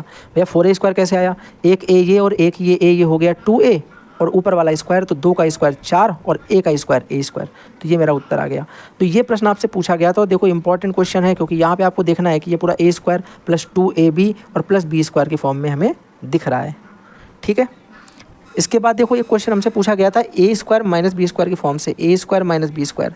ए स्क्वायर माइनस बी स्क्वायर का मतलब होता है एक ब्रैकेट में ए प्लस बी, एक ब्रैकेट में ए माइनस बी। ठीक है, अब बताओ अगर आपको प्रश्न ऐसा दिखाई पड़े जहाँ पहले वाले का भी स्क्वायर कर सको, दूसरे का भी स्क्वायर कर सको, बीच में माइनस लग सके, तो हमें हमेशा यही फॉर्म लगाना है। जैसे एक प्रश्न आपसे प्रीवियस ईयर क्वेश्चन में से पूछा गया, आपसे पूछा गया कि 4/x स्क्वायर माइनस 9 क्या था माइनस वाई स्क्वायर अपॉन 9, ये था ना। ठीक, तो आप बोलोगे भैया देखो 4 को तो हम लिख सकते हैं 2 का स्क्वायर बटे नीचे x का भी स्क्वायर था, तो ये पूरा हो गया 2 बटे x का स्क्वायर माइनस ऊपर y स्क्वायर था, नीचे देखो ये 3 का स्क्वायर होता है तो ये हो जाएगा y बटे 3 का स्क्वायर। 3 का स्क्वायर 9 कैसे होता है भैया? 9 में मतलब होता है 3 गुणे 3, यानी 3 का 2 बार गुणा, तो 3 की घात 2 लिख सकते हो इसे। अब देखो तो ये हमारा किससे मिल रहा है? ये हमारा मिल रहा है A square minus B square से, जो कि एक बार जोड़ा जाएगा एक बार घटाया जाएगा। अब एक बार जोड़ दो भैया, तो एक बार जोड़ेंगे तो आ जाएगा 2/x प्लस y/3, और एक बार घटाएंगे तो आ जाएगा 2/x माइनस y/3। तो ये हो गया हमारा आंसर। बात समझ में आ गई? बाकी भैया आप यहीं पे याद रखो, सवाल तो नहीं पूछा गया है, लेकिन अगर a माइनस बी का होल स्क्वायर आपसे पूछा जाता है तो ये होता है a स्क्वायर माइनस 2ab और प्लस का b स्क्वायर। तो इससे रिलेटेड सवाल अगर आप बता पाओ तो बता देना, ठीक है? ओके, बात समझ में आ गई, हाँ या ना? हाँ भैया, प्रैक्टिस के लिए आप उसी क्वेश्चन को लिख सकते हो, कोई बड़ी बात नहीं। देखो आपके पास इतना सेंस ऑफ ह्यूमर तो है, आप सिंपल सा वही वाला सवाल लिख सकते हो। आप लिख सकते हो भैया कि अगर a plus B plus C का होल स्क्वायर माइनस 2 ब्रैकेट में a plus B plus C और एक ब्रैकेट में a minus B minus C और plus a minus B minus C का होल स्क्वायर, तो आप बोलोगे भैया इसे a मान लो, इसे a मानो, तो इसे b हो गया और ये b हो गया, तो ये a स्क्वायर माइनस 2ab और प्लस b स्क्वायर, तो ये किसकी फॉर्म बन जाएगा? ये बन जाएगा a माइनस बी का होल स्क्वायर। अब a की जगह a की वैल्यू लिख दो, यानी a प्लस बी प्लस सी, ठीक है, माइनस b की जगह b की वैल्यू लिख दो, a माइनस बी माइनस सी, इसका स्क्वायर। सॉल्व किया भैया तो क्या हो जाएगा? बोलोगे ये a plus B plus C, और ये माइनस अंदर जाएगा तो सारे निशान बदल देगा, a, ये माइनस माइनस प्लस का b और ये माइनस माइनस प्लस का c, इसका स्क्वायर। a से a ख़त्म हो गया, तो यहाँ से भैया कितना आ जाएगा? बोलोगे भाई यहाँ से आ जाएगा 2b प्लस 2c का whole square, 2b plus 2c का होल स्क्वायर, ये हमारा आंसर हो जाएगा। चाहो तो आप इसको फिर से ओपन कर सकते हो, किसके फॉर्म में? बोलोगे भैया इसको हम फॉर्म में ओपन कर सकते हैं a प्लस बी का whole square, a plus B का होल स्क्वायर। देखो ये a प्लस बी का होल स्क्वायर, तो आप चाहो तो इसका फॉर्म फिर से ओपन कर सकते हो, एक आपको फॉर्म मिल जाएगी। तो चलिए बात आपको समझ में आ गई। बाकी रिलेटेड फार्मूले जो आपके हैं, आप ये मत सोचो मैं वो आपको नहीं बताऊंगा, मैं आपको फार्मूले बताऊंगा। अगर उनसे रिलेटेड क्वेश्चन आता है तो आपको फार्मूले में a बराबर उसको b बराबर वैल्यू को रख के कर देना है।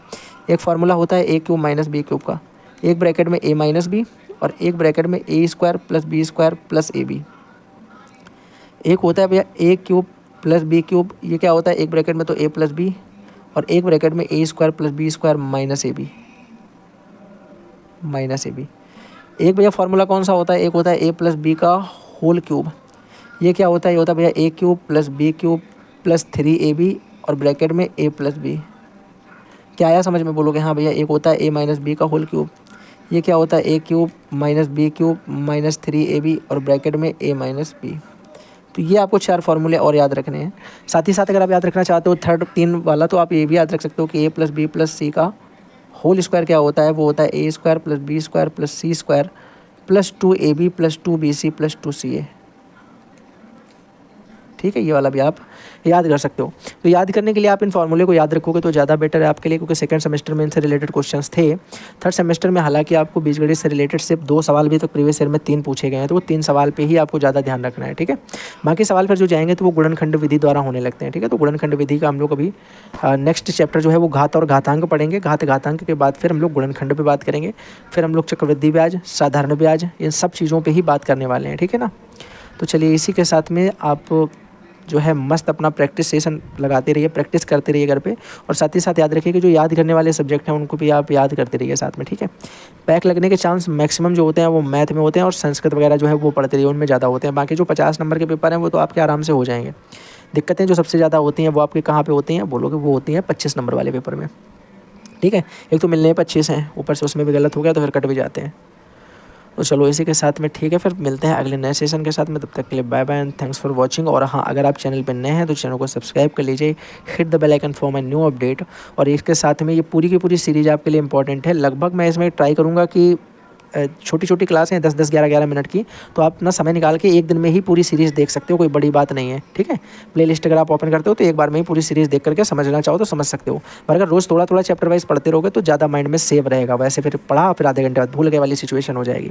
और इनको लगाने के बाद आपको प्रीवियस ईयर जरूर सॉल्व करना है, ताकि आपको पता चले कि आपने जो पढ़ा उससे वास्तविकता में आप सॉल्व भी कर पा रहे हो सवालों को कि नहीं, या सिर्फ पढ़ रहे हो, ठीक है। तो इस बात का भी अपने आप को जो है एनालाइज करते रहिएगा। और मैं आपको बताऊँ तो इंपॉर्टेंट बात इसमें है कि इसमें कुछ महत्वपूर्ण सूत्र हैं जिनसे रिलेटेड क्वेश्चन आपके हर बार पेपर में पूछे जाते हैं। हम लोग आपको क्या करेंगे कि सारे तरीके के जो एग्जाम में आपसे पूछे गए हैं, पहले से मैं सबसे इंपॉर्टेंट क्वेश्चन आपको एक बताने वाला हूं जो आपसे एग्जाम में पूछा गया। फिर हम लोग बात करेंगे कि आपसे क्वेश्चन जो पूछा गया उसकी तय क्या है, वो कैसे सॉल्व होगा। आपसे प्रश्न पूछा गया था x की power a minus B into X की power b minus C into X की पावर c माइनस ए। ये आपसे पूछा गया था क्वेश्चन, ठीक है, ये क्वेश्चन आपसे पूछा गया था। अब सुनो, इन तरीके के क्वेश्चंस को करने के लिए या फिर कोई भी क्वेश्चन जो आपसे पूछा जाता है उसमें अगर नीचे आधार सेम दिया जाता है तो कितने तरीके के फॉर्मूले बन सकते हैं। हमें इंपॉर्टेंट बातें पहले ये समझनी पड़ेंगी कि सूत्र कितने तरीके के बन सकते हैं, बाकी बातें तो हमें समझ में आ ही जाएंगी भाई, ठीक है। तो आप बोलोगे भैया फर्स्ट नंबर पे अगर हम किसी फॉर्मूले की बात करेंगे तो हम ये बोलेंगे कि अगर किसी फॉर्मूले में, अगर किसी सूत्र लगाने में हमें इस बात को याद रखना है कि आधार सेम होना चाहिए। कैसा होना चाहिए? आधार समान होना चाहिए। आधार समान होगा हम तभी मैक्सिमम इन सूत्रों का प्रयोग करेंगे। अगर आपसे कोई बोलता है ए की पावर x इंटू ए की पावर y इंटू ए की पावर z, नीचे हर एक में आधार a लिखा हुआ है, ऊपर इनकी घातें लिखी हुई, ये सब गुणे में लगे, तो आप बोलोगे भैया इस कंडीशन में एक बार a लिखेंगे और सारी घातों को जोड़ देंगे, x plus y plus z। क्या करेंगे भैया? अगर आधार समान है, घातें अलग अलग हैं, तो समान आधार में घातें गुणे में जुड़ जाती हैं। ये तरीका है भैया। इसी में दूसरा काम भी करेगा क्या कि अगर इसमें हम ऐसे मान लो कि ये लिखा होता, फिर यहाँ पे बटे ए की पावर वाई लिखा होता, तब क्या करते भैया? यहाँ तो इसका मतलब होता है भाग, इसका मतलब होता है भाग। इसे ऐसे भी लिख सकते हो कि ए की पावर एक्स भागित ए की पावर वाई। तब भैया क्या होगा? तो बोलोगे भैया इसमें आधार समान है तो एक बार आधार लिखेंगे और भाग है तो घातें घटा दो।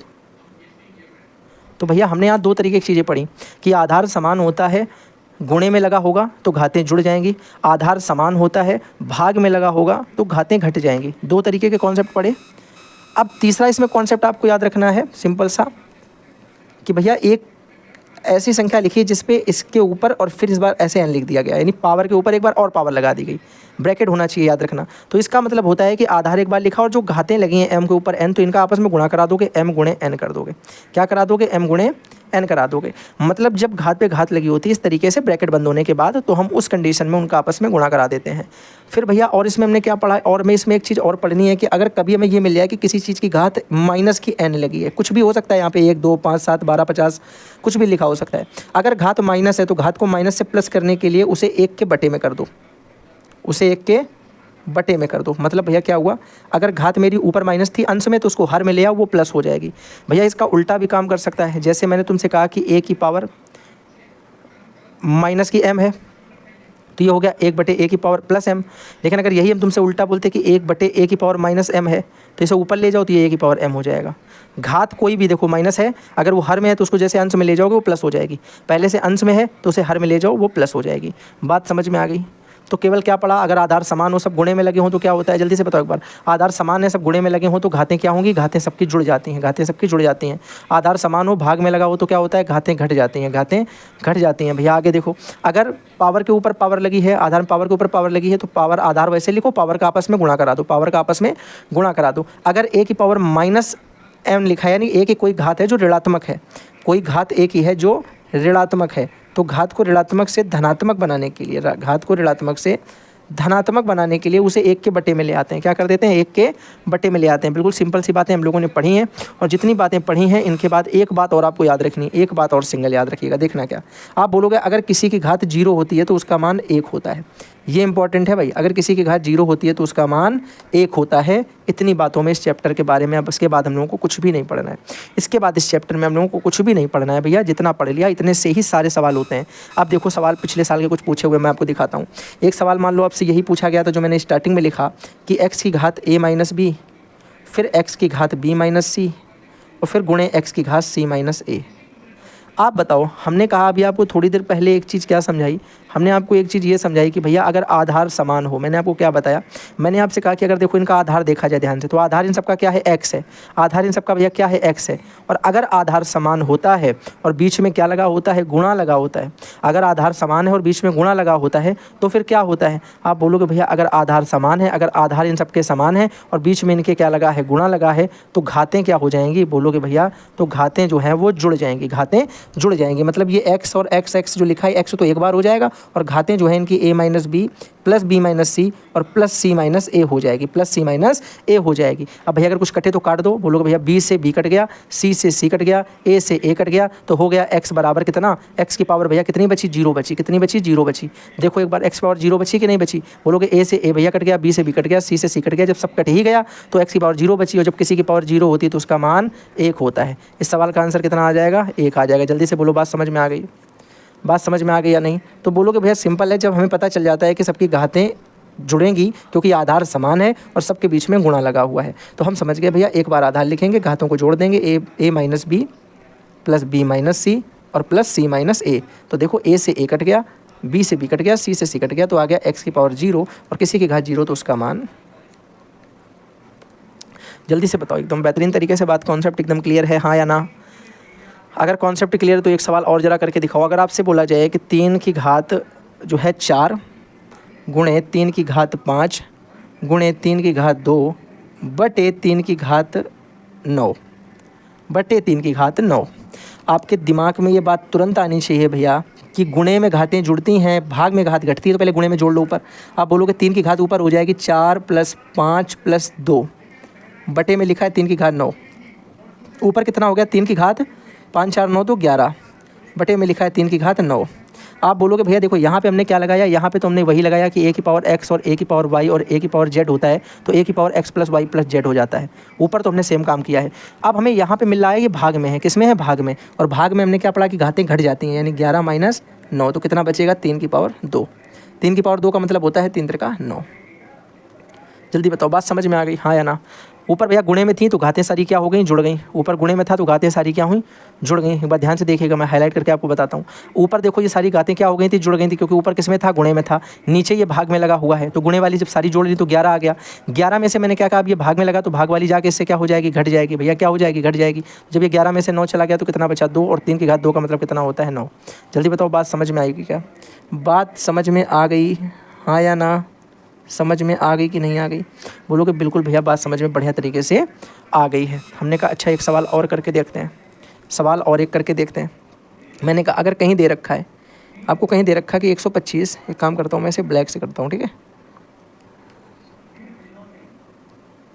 सवाल आपको दे रखा है कि 125 × 5 की पावर 2 × 9 की पावर -2 × 81 पूरे के अपॉन में दे रखा है 625 625। अब देखो ये बड़ा सवाल ना मैं समझना, इसको भी सिंपल सवाल ही है, बिल्कुल ध्यान से समझना। आप बोलोगे भैया यहाँ देखो आधार 5 है, यहाँ 9 है, यहाँ पे हमारा 81 लिखा है, यहाँ पे हमारा 125 लिखा है। कुछ तो समान करो पहले, आधार कुछ समान भी तो हो सकते हैं। कैसे भैया?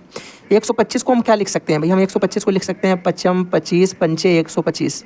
125 को ये भी तो लिख सकते हैं, यानी 125 का मतलब हो गया 5 की घात 3। 125 का मतलब हो गया 5 की घात 3। कितना हो गया 5 की घात 3, तो ये तो हो गया 5 की घात 3 गुणे 5 की घात 2 गुणे, अब हमने कहा बताओ जरा 9 की घात -2 है, 9 की घात -2, तो हमने इसको ये भी लिख सकते हैं 1/9 की घात -2 + 2 हो गया। क्यों भैया? जब घात माइनस होती है तो उसको 1 के बटे में लाने पे वो प्लस हो जाती है। ये वाला कहाँ बताया है, ये वाला कहाँ बताया है? जल्दी से देखो, क्या भैया ये वाली बात यहाँ नहीं बताई कि अगर घात कभी माइनस होगी तो वो बटे में लाने पर प्लस हो जाएगी? बताई कि नहीं बताई? बोलोगे हाँ भैया ये वाली बात भी समझ में आ गई हमको, ये वाली बात भी हमको समझ में आ गई है। फिर हमने कहा भैया जरा देखो 81 को हम लिख सकते हैं 9 की घात 2, क्योंकि 81 का मतलब क्या होता है, 81 का मतलब होता है 9 × 9, तो ये देखो 9 9 81 यानी 9 की घात 2, 9 9 81 9 की घात 2 हो गया। ठीक है, 81 पता चला कैसे लिखा, 125 जैसे लिखा था वैसे 81 को लिखा। अच्छा 9 ही क्यों लिखा, 3 भी तो लिख सकते थे, 3 की पावर 4।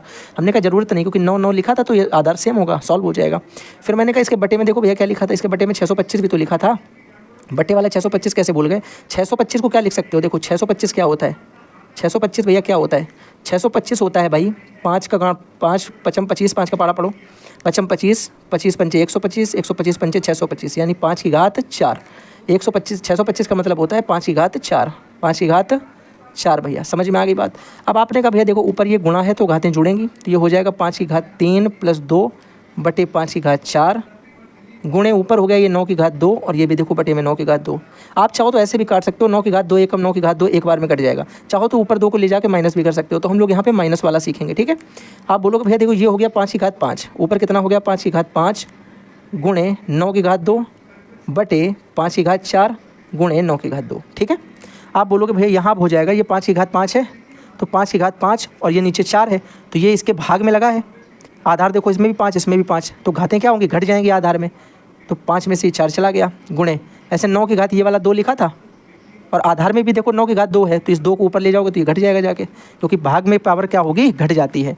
आप बोलोगे भैया ऊपर ये बचा 5 की घात 1 गुणे ये बचा 9 की घात 2 में से 2 चले गए कितना 0, 2 में से 2 चले गए, कितना बचा 0।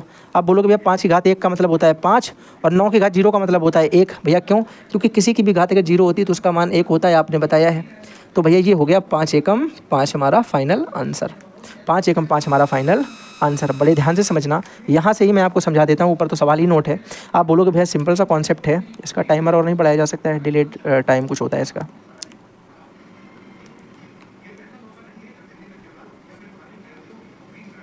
ठीक है, देखो आप बोलोगे भैया यहाँ सिंपल सा कॉन्सेप्ट समझ में आ रहा है, रेड कलर का है तो रेड कलर यहाँ पे चेंज कर लेते हैं, क्योंकि ब्लैक कर लेते हैं। ठीक है, आप बोलोगे भैया देखो 5 की पावर 3 लिखा था, 5 की पावर 2 लिखा था, बीच में गुणा लगा था, 3 और 2 5 हो गई घातें। ये वाला समझ में आया कि जुड़ा कैसे?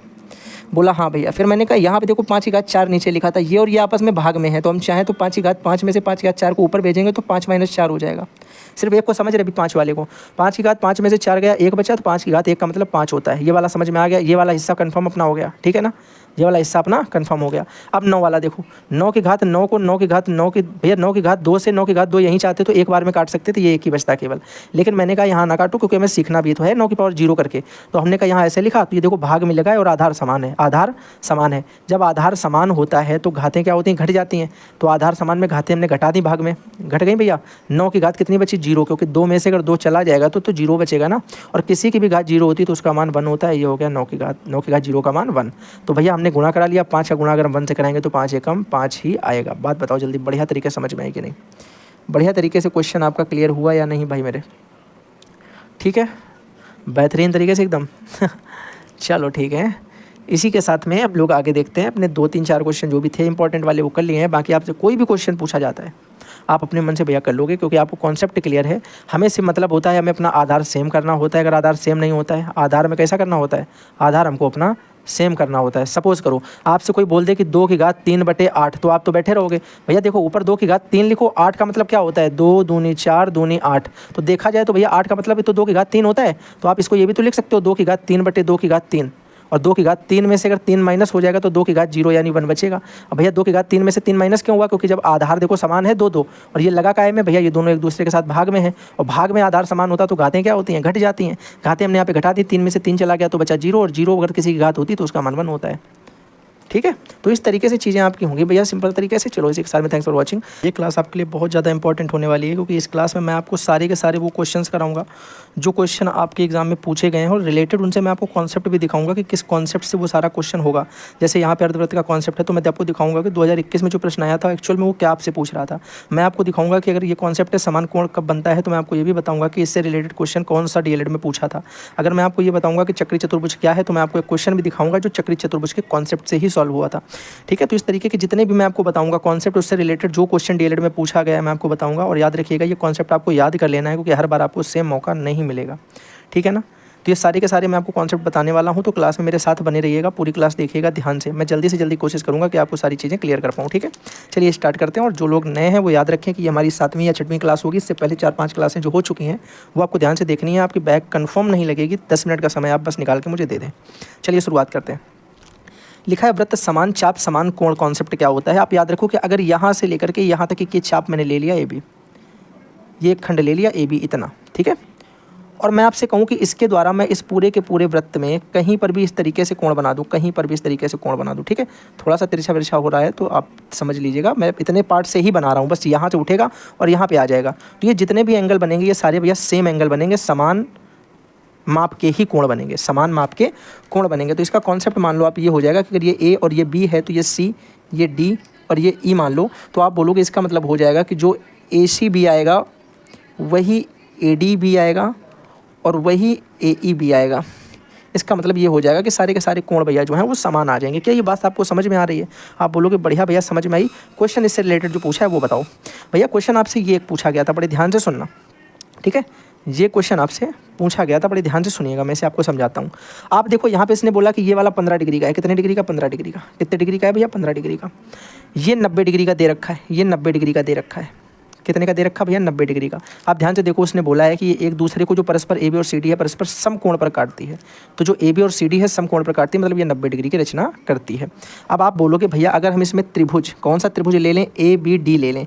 त्रिभुज, सॉरी ABD नहीं है, EBD है। ओके, त्रिभुज ई बी डी ले लें तो ई बी डी में angle D plus angle E plus angle B अगर हम जोड़ें तो आना चाहिए 180 डिग्री। तीनों कोणों का योगफल 180 डिग्री होता है। एंगल डी हमें 15 डिग्री का दे रखा है, बोलो हाँ। प्लस एंगल ई हमें 90 डिग्री दे रखा है, बोलो हाँ। प्लस एंगल बी हमें नहीं पता है तो हम ऐसे लिख देंगे 180 डिग्री के बराबर। तो यहाँ से एंगल बी बराबर कितना आ जाएगा, बोलोगे भैया ये 180 और ये हो जाएगा तुम्हारा 15 और 90 105। 105 आके इधर माइनस हो गया तो ये आ गया हमारा 75 डिग्री का। कितना आ गया भैया 75 डिग्री। यानी ये वाला कोण 75 डिग्री का आ गया। कितने डिग्री का आ गया 75 डिग्री का। अगर आप ध्यान से समझो, अब यहाँ पे कॉन्सेप्ट समझना। अगर मैं आपसे बोलूँ कि समान चाप समान कोण आंतरित करता है, अगर मैं आपसे कहूँ ये वाली बात तो आप बोलोगे भैया कौन सा। मैंने कहा देखो अगर इस वाली चाप को ले लो, इस वाली चाप को, तो देखो इसी से ये वाला कोण बना है ना भैया, इसी से ये वाला कोण बना है और इसी से ये वाला कोण बना है, इसी से ये वाला कोण बना है। यानी ये वाला कोण और ये वाला कोण आपस में कैसे होंगे, बराबर होंगे। तो हम बोल सकते हैं इसके द्वारा एंगल ए बी डी जो है वो बराबर होगा एंगल ए सी डी के। तो बोलोगे यहाँ से हो जाएगा एंगल ए सी डी बराबर कितने डिग्री, जो एंगल ए बी डी आया, ए बी डी कितना आ गया, ए बी डी आया 75, तो भैया ये भी हो जाएगा 75 डिग्री। जल्दी से बताओ बात समझ में आ गई।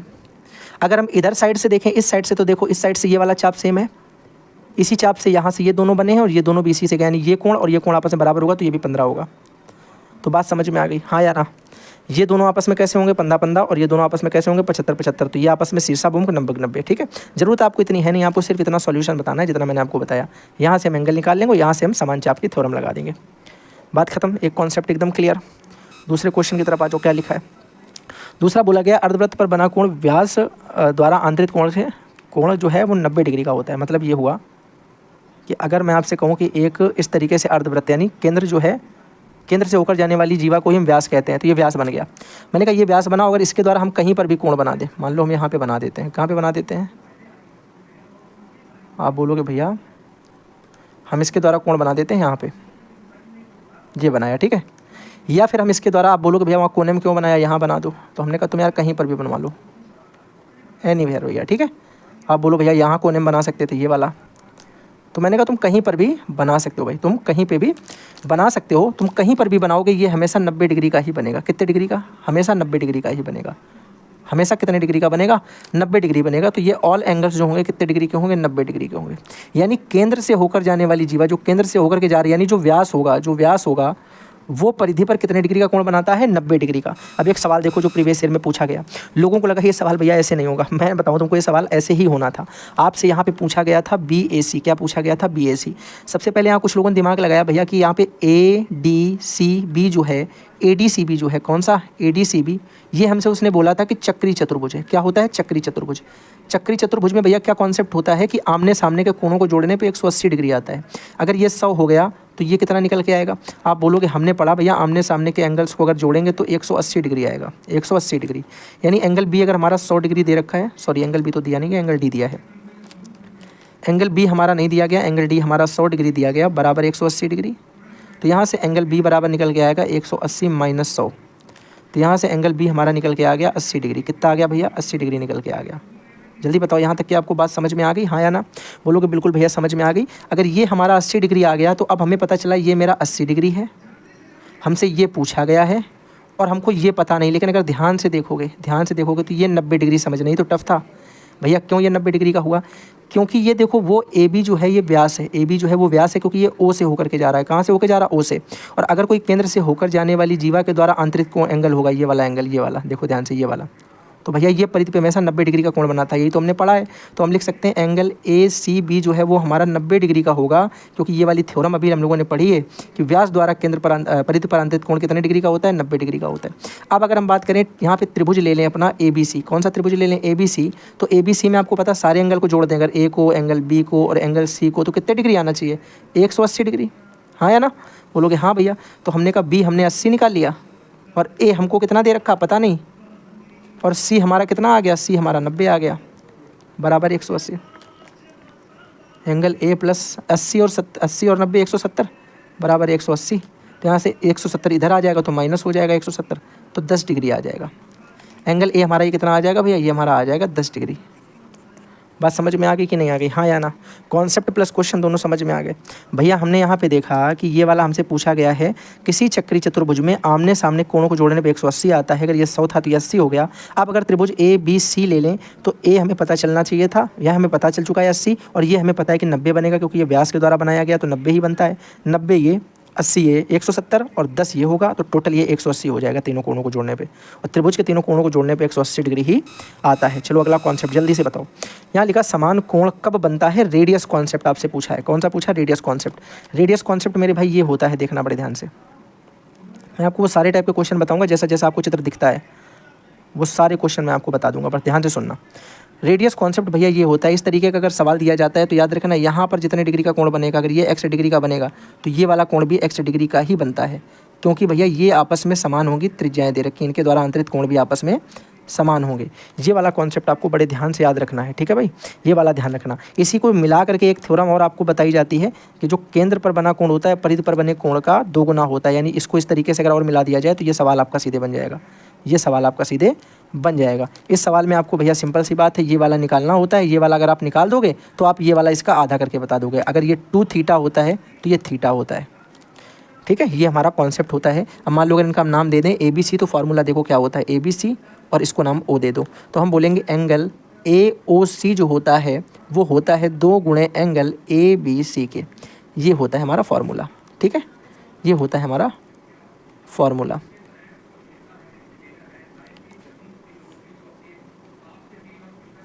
बात क्लियर है भाई? एक फार्मूला इसी से और बन जाता है, वो कौन सा बन जाता है भैया? इसी का उल्टा। उल्टा क्या बनता है? अगर हमसे कोई पूछे एंगल ABC बराबर क्या होगा, ABC बराबर होगा 1/2 एंगल AOC, यानी अगर हमें ये निकालना है तो इसका आधा करेंगे 1/2 करके ये वाला लिख देंगे, अगर ये निकालना है तो इसके बराबर 2 गुना कर देंगे, 2 गुणे ये वाला लिख देंगे, ठीक है।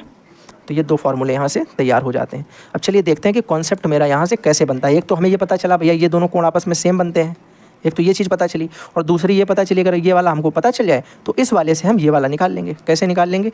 इसका भैया आधा करेंगे तो ये निकलेगा, इसका दोगुना करेंगे तो ये निकलेगा। चलो देखते हैं सवाल क्या पूछा गया था। देखो ध्यान से भाई, सवाल हमसे ये पूछा गया था कि एक वृत्त में 10 सेंटीमीटर लंबी जीवा खींची जाती है और जिसके केंद्र से दूरी जो है वो 12 सेंटीमीटर है, वृत्त की त्रिज्या ज्ञात कीजिए। यार ये सवाल तो जो है दूसरे तरीके से सॉल्व होगा। इस सवाल का कॉन्सेप्ट तो ये नहीं है भाई, ये इस सवाल का कॉन्सेप्ट तो नहीं है। इस सवाल का कॉन्सेप्ट मैं आपको इस सवाल में ही बता देता हूँ और वो वाला सवाल हम लोग आगे कर लेते हैं। देखना बड़े ध्यान से। आप बोलोगे भैया ये सवाल हमसे सिंपल सा ये पूछ रहा है कि अगर इसमें एक जीवा है, ये इसमें एक ये जीवा है, ये एक जीवा है, ठीक है, और मैंने कहा ये यहाँ पे केंद्र से ये इसकी दूरी दे रखी है हमें। हमने कहा ये मेरा केंद्र था जिसका नाम था O। एक वृत्त की एक 10 सेंटीमीटर लंबी जीवा, हमने कहा ये पूरी जीवा दे रखी है आपको 10 सेंटीमीटर लंबी, पूरी 10 सेंटीमीटर लंबी दे रखी है। कितने सेंटीमीटर लंबी दे रखी है? आप बोलोगे ये पूरी हमें दे रखी है 10 सेंटीमीटर लंबी, 10 सेंटीमीटर 10 इसने हमसे बोला कि जिसकी केंद्र से 12 सेंटीमीटर की दूरी है, यानी केंद्र से हम अगर इस पर लंबी डालते हैं तो ये 12 सेंटीमीटर का है, यानी ये इसको 90 डिग्री पे काटता है, याद रखो। तो यहाँ पे कॉन्सेप्ट आपको सिर्फ इतना याद रखना है कि अगर भैया हम कभी भी जीवा पर लंब डालेंगे, क्या डालेंगे भाई? जीवा पर अगर हम लंब डालते हैं तो वो जीवा को आधा आधा काटती है। अगर ये टोटल 10 थी तो अब ये 5 बची होगी और ये भी 5 बची होगी और ये 90 डिग्री बनाएगा। ये कॉन्सेप्ट है, ये 90 डिग्री बनाएगा। ये इसका कॉन्सेप्ट होता है कि अगर हम 20 से डालेंगे तो इसको आधा आधा काटेगा, यानी 5 पे काटेगा। और ये हमको देखो 12 इसने दे रखी है। अब बताओ जरा इसमें त्रिज्या कहाँ है? कौन बताएगा? बोलोगे भैया त्रिज्या होती है ये केंद्र से लेकर परिधि तक की दूरी, यही तो त्रिज्या है। और सेम टू सेम भैया ये भी त्रिज्या है, सेम टू सेम ये भी त्रिज्या है। अब सबको ये बात पता है कि भैया अगर इसको हम कर्ण देखें, ये हमारा लंब हो गया, ये हमारा आधार हो गया, ये हमारा 90 डिग्री कोण हो गया, ये तो हमारा पाइथागोरस से निकल आएगा। तो हम यहाँ पे पाइथागोरस अगर लगा दें, कौन सी लगा दें? अगर हम यहाँ पे पाइथागोरस प्रमेय लगा दें तो हमने पढ़ा क्या है भैया? हमने पढ़ा है कि कर्ण का स्क्वायर बराबर कर्ण का वर्ग बराबर लंब का वर्ग प्लस आधार का वर्ग, यही तो पढ़ा है। बोलोगे हाँ, तो हमने कहा कर्ण का वर्ग हमें पता करना है, यानी त्रिज्या जो है कर्ण हमें कितना दे रखा, डायरेक्ट नाम भी लिख सकते हो इनका। इनका नाम दे दो भैया ABC। तो आप बोलोगे कर्ण हमारा OA का स्क्वायर बराबर लंब हमारा OB का स्क्वायर और प्लस आधार हमारा AB का स्क्वायर। ये हमारा आधार हो गया, ये हमारा लंब हो गया, ये हमारा कर्ण हो गया। तो ये हो गया OA का स्क्वायर बराबर OB हमें कितना दे रखा है? OB हमें दे रखा है 12 का स्क्वायर प्लस ए बी हमें कितना दे रखा है, ए बी में देख रहा 5 का स्क्वायर, तो ये हो गया ओ ए का स्क्वायर बराबर, ये हो गया 12 का स्क्वायर 144, 5 का स्क्वायर 25, तो ये हो गया जोड़ने पे 169 169। तो भैया यहाँ से ओ ए बराबर कितना आ जाएगा, √169। क्यों भैया, क्योंकि यहाँ स्क्वायर लगा है, स्क्वायर को इधर भेजेंगे तो रूट में आ जाएगा। तो यहाँ से ओ ए बराबर कितना आ जाएगा, 169 का वर्गमूल क्या होता है, बोलोगे भैया 13, यानी 13 सेंटीमीटर जो इसकी है वो त्रिज्या निकल आएगी। इसकी त्रिज्या कितनी निकल आएगी, 13 सेंटीमीटर। बात समझ में आ गई, हाँ या ना, जल्दी से एक बार बोलेंगे, जल्दी से एक बार बोलो, इतनी बात कंफर्म समझ में आ गई, हाँ या ना। चलो ठीक है। अब देखो जो मैंने आपको ये कॉन्सेप्ट बताया, इससे रिलेटेड क्वेश्चन यार मैं देखता हूँ, मैंने शायद आगे धोखे से रख दिया है। पहले यहाँ पे हम लोग चक्री चतुर्भुज देखते हैं, फिर दोनों कॉन्सेप्ट नीचे वाले क्वेश्चन में हो जाएंगे। चक्री चतुर्भुज का मतलब होता है एक ऐसा चतुर्भुज जिसके चारों कोने कहाँ छू रहे हों, वृत्त की परिधि पर छू रहे हों। कोई ज़रूरत नहीं कैसा बना है, सीधा उल्टा तिरछा टेढ़ा मेढ़ा जैसा भी है, बस उसका कॉन्सेप्ट ये है कि अगर हम इसके आमने सामने वाले कोण जोड़ेंगे, इसको और इसको जोड़ेंगे तो कितना आएगा 180 डिग्री, और इसको और इसको जोड़ेंगे तब कितना आएगा 180 डिग्री। इन दोनों को जोड़ने पे 180 और इन दोनों को जोड़ने पे 180, यही इसका कॉन्सेप्ट होता है। आमने सामने कोण जोड़ने पे 180 डिग्री आता है। अब देखना इस सवाल को बड़े आसान से तरीके से, ठीक है। आप बोलोगे पहले भैया देखो इसमें हम लोग प्रयोग करेंगे ऊपर वाले का। कौन से वाले का, हमने कहा देखो इसी चाप खंड के द्वारा ये कोण बन रहा है केंद्र पे, इसी चाप खंड के द्वारा ये केंद्र पे बन रहा है, और इसी चाप खंड के द्वारा ये परिधि पर भी बन रहा है। तो भैया इनमें हमने कोई रिलेशन पढ़ा था थोड़ी देर पहले। अगर हम आपसे यहाँ बोलें कि एंगल ए डी सी जो है वो कैसे निकलेगा, कोण ए डी सी, यानी ये वाला कोण जो है वो कैसे निकलेगा, ये वाला कोण कैसे निकलेगा। आप बोलोगे भैया थोड़ी देर पहले आपने हमको यही तो भी ऊपर यहाँ पे बताया कि अगर हमसे कभी ये वाला कोण पूछा जाएगा तो इस वाले कोण का आधा कर देंगे। ये वाला कोण का नाम क्या था, ए बी सी। तो भैया ए बी सी जो होता है वो 1/आधा किसका, ए ओ सी, यानी ए ओ बीच वाले और सी का आधा होता है। तो हमने कहा ठीक भैया यही कॉन्सेप्ट यहाँ पे लगा दो, यही कॉन्सेप्ट यहाँ पे लगा दो कि जो ए डी सी होगा वो आधा होगा किस वाले का, ए ओ सी का आधा होगा। ए ओ सी बीच वाले का आधा करेंगे तो ऊपर वाला निकलेगा। तो तुमने बोला यहाँ से हम निकालें तो ए डी सी बराबर आ जाएगा 1/2, और ए ओ सी हमें दे रखा है कितना 130। भैया 2 से अगर 130 को काटा तो 65 बार में आ गया, तो ए डी सी हमारा 65 डिग्री निकल आया। कितने डिग्री निकल आया, 65 डिग्री। तो यानी ये वाला कोण हमारा निकल के आ गया 65 डिग्री। अब भैया हमें क्या इसमें दिखाई पड़ रहा है, एक चीज़ और बताओ, एक चीज़ और। हमसे पूछा कौन सा गया, हमसे पूछा गया था ए डी सी का मान, तो हमने ये बता दिया ए डी सी का मान, एक उत्तर हमने बता दिया, ये वाला पक्का हो गया अपना। दूसरा उसने आपसे पूछा ए बी सी का मान बताओ, ए बी सी कहाँ है, ए बी सी मतलब इस वाले कोण का मान भी बताना है, इस वाले कोण का मान। इस कोण का मान कैसे बताओगे, तुम्हें एक चीज़ और भैया दिखेगी, अब तुम्हें दिखेगा कि ए बी सी डी एक जो है वो है चक्री चतुर्भुज। क्या है, चक्री चतुर्भुज। ए बी सी डी देखो चारों कोने इसके कहाँ पे लड़ रहे हैं, चारों कोने इसके परिधि पर आ रहे हैं, और जब चारों कोने परिधि पर आते हैं तो उसको हम चक्री चतुर्भुज बोलते हैं। और चक्री चतुर्भुज में हमने क्या पढ़ा कि आमने सामने के कोणों को जोड़ेंगे तो कितना आएगा 180 डिग्री। इनको जोड़ने पे 180 आएगा और इनको जोड़ने पे 180 आएगा। तो भैया इसमें भी आमने सामने को जोड़ो 180 आ जाए, मतलब इनको और इनको जोड़ो तो 180 आ जाए। तो आप बोलोगे भैया हम जोड़ देंगे एक angle D plus angle B को जोड़ने पर आना चाहिए था 180, लेकिन इसमें हमको डी तो 65 मिला है, तो हमने यहाँ लिख दिया 65 प्लस बी बराबर 180, 65 प्लस बी बराबर 180। तो आप बोलोगे भैया यहाँ से अगर हम बी निकालेंगे तो ये हो जाएगा 180, 65 इधर जाएगा माइनस हो जाएगा जाके, तो कितना आ जाएगा घट के 115 डिग्री। कितना आ जाएगा 115 डिग्री। तो दोनों आंसर हमने निकाल लिए भैया, 2023 में क्वेश्चन आपसे ये पूछा गया था। ठीक है, बात एकदम क्लियर है, हाँ या ना, जल्दी से एक बार बताओ, जल्दी से बोलेंगे एक बार, बात एकदम बढ़िया तरीके से कॉन्सेप्ट क्लियर है। अगला दिया केंद्र पर बना कोण परिधि पर बने कोण का दोगुना होता है। मैं आपको ये चीज़ ऑलरेडी बता चुका हूँ। वहीं पे यहाँ पे बना वाला कोण जो होता है ये 2 थीटा होगा तो ऊपर वाला इसका आधा होगा, यानी केवल थीटा होगा। ये वही वाला कॉन्सेप्ट है जो हम लोगों ने पीछे पढ़ लिया है। ठीक है, रिपीट हो गया। क्वेश्चन देख लो, क्वेश्चन आपको साफ साफ दिखेगा। आप बोल रहे हैं कि भैया ये दे रखा हमको 80 डिग्री का, कितने डिग्री का 80 डिग्री का। तो हमें पता है अगर इसको हम पीछे मिलाएं, अगर इसको हम पीछे इसे मिलाएं जाके, तो आप बताओ ये कितने डिग्री का बनेगा, ये कितने डिग्री का बनेगा। आप बोलोगे भैया हमने पढ़ा कि इसका नाम हम मान लो यहाँ पे रख देते हैं ए।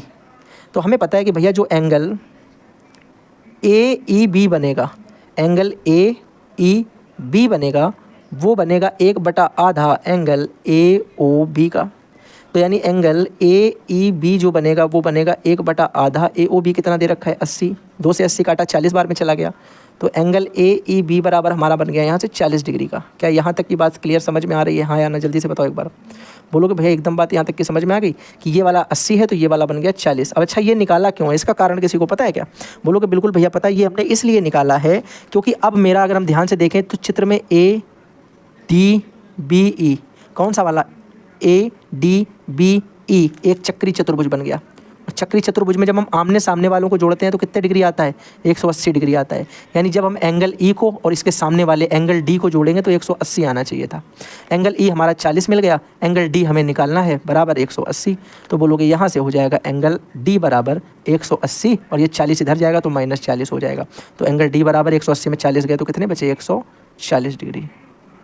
जल्दी से बताओ एक बार, जल्दी से बताओ एक बार। बिल्कुल बेहतरीन तरीके से कॉन्सेप्ट रटना चाहिए, आपको याद होना चाहिए। एकदम खतरनाक वाला कॉन्सेप्ट है और ख़तरनाक तरीके से ही आपको ये सारे सवाल आने चाहिए, क्योंकि ये क्लास थोड़ी सी लंबी हो जाएगी बाकी क्लासों से, क्योंकि इसमें कॉन्सेप्ट और क्वेश्चन यार बहुत सारे हैं। ठीक है, इसमें देखो अगला स्पर्श रेखा वाला कॉन्सेप्ट क्या होता है। स्पर्श रेखा के भैया 2 कॉन्सेप्ट होते हैं, मैं आपको दोनों बताता हूँ।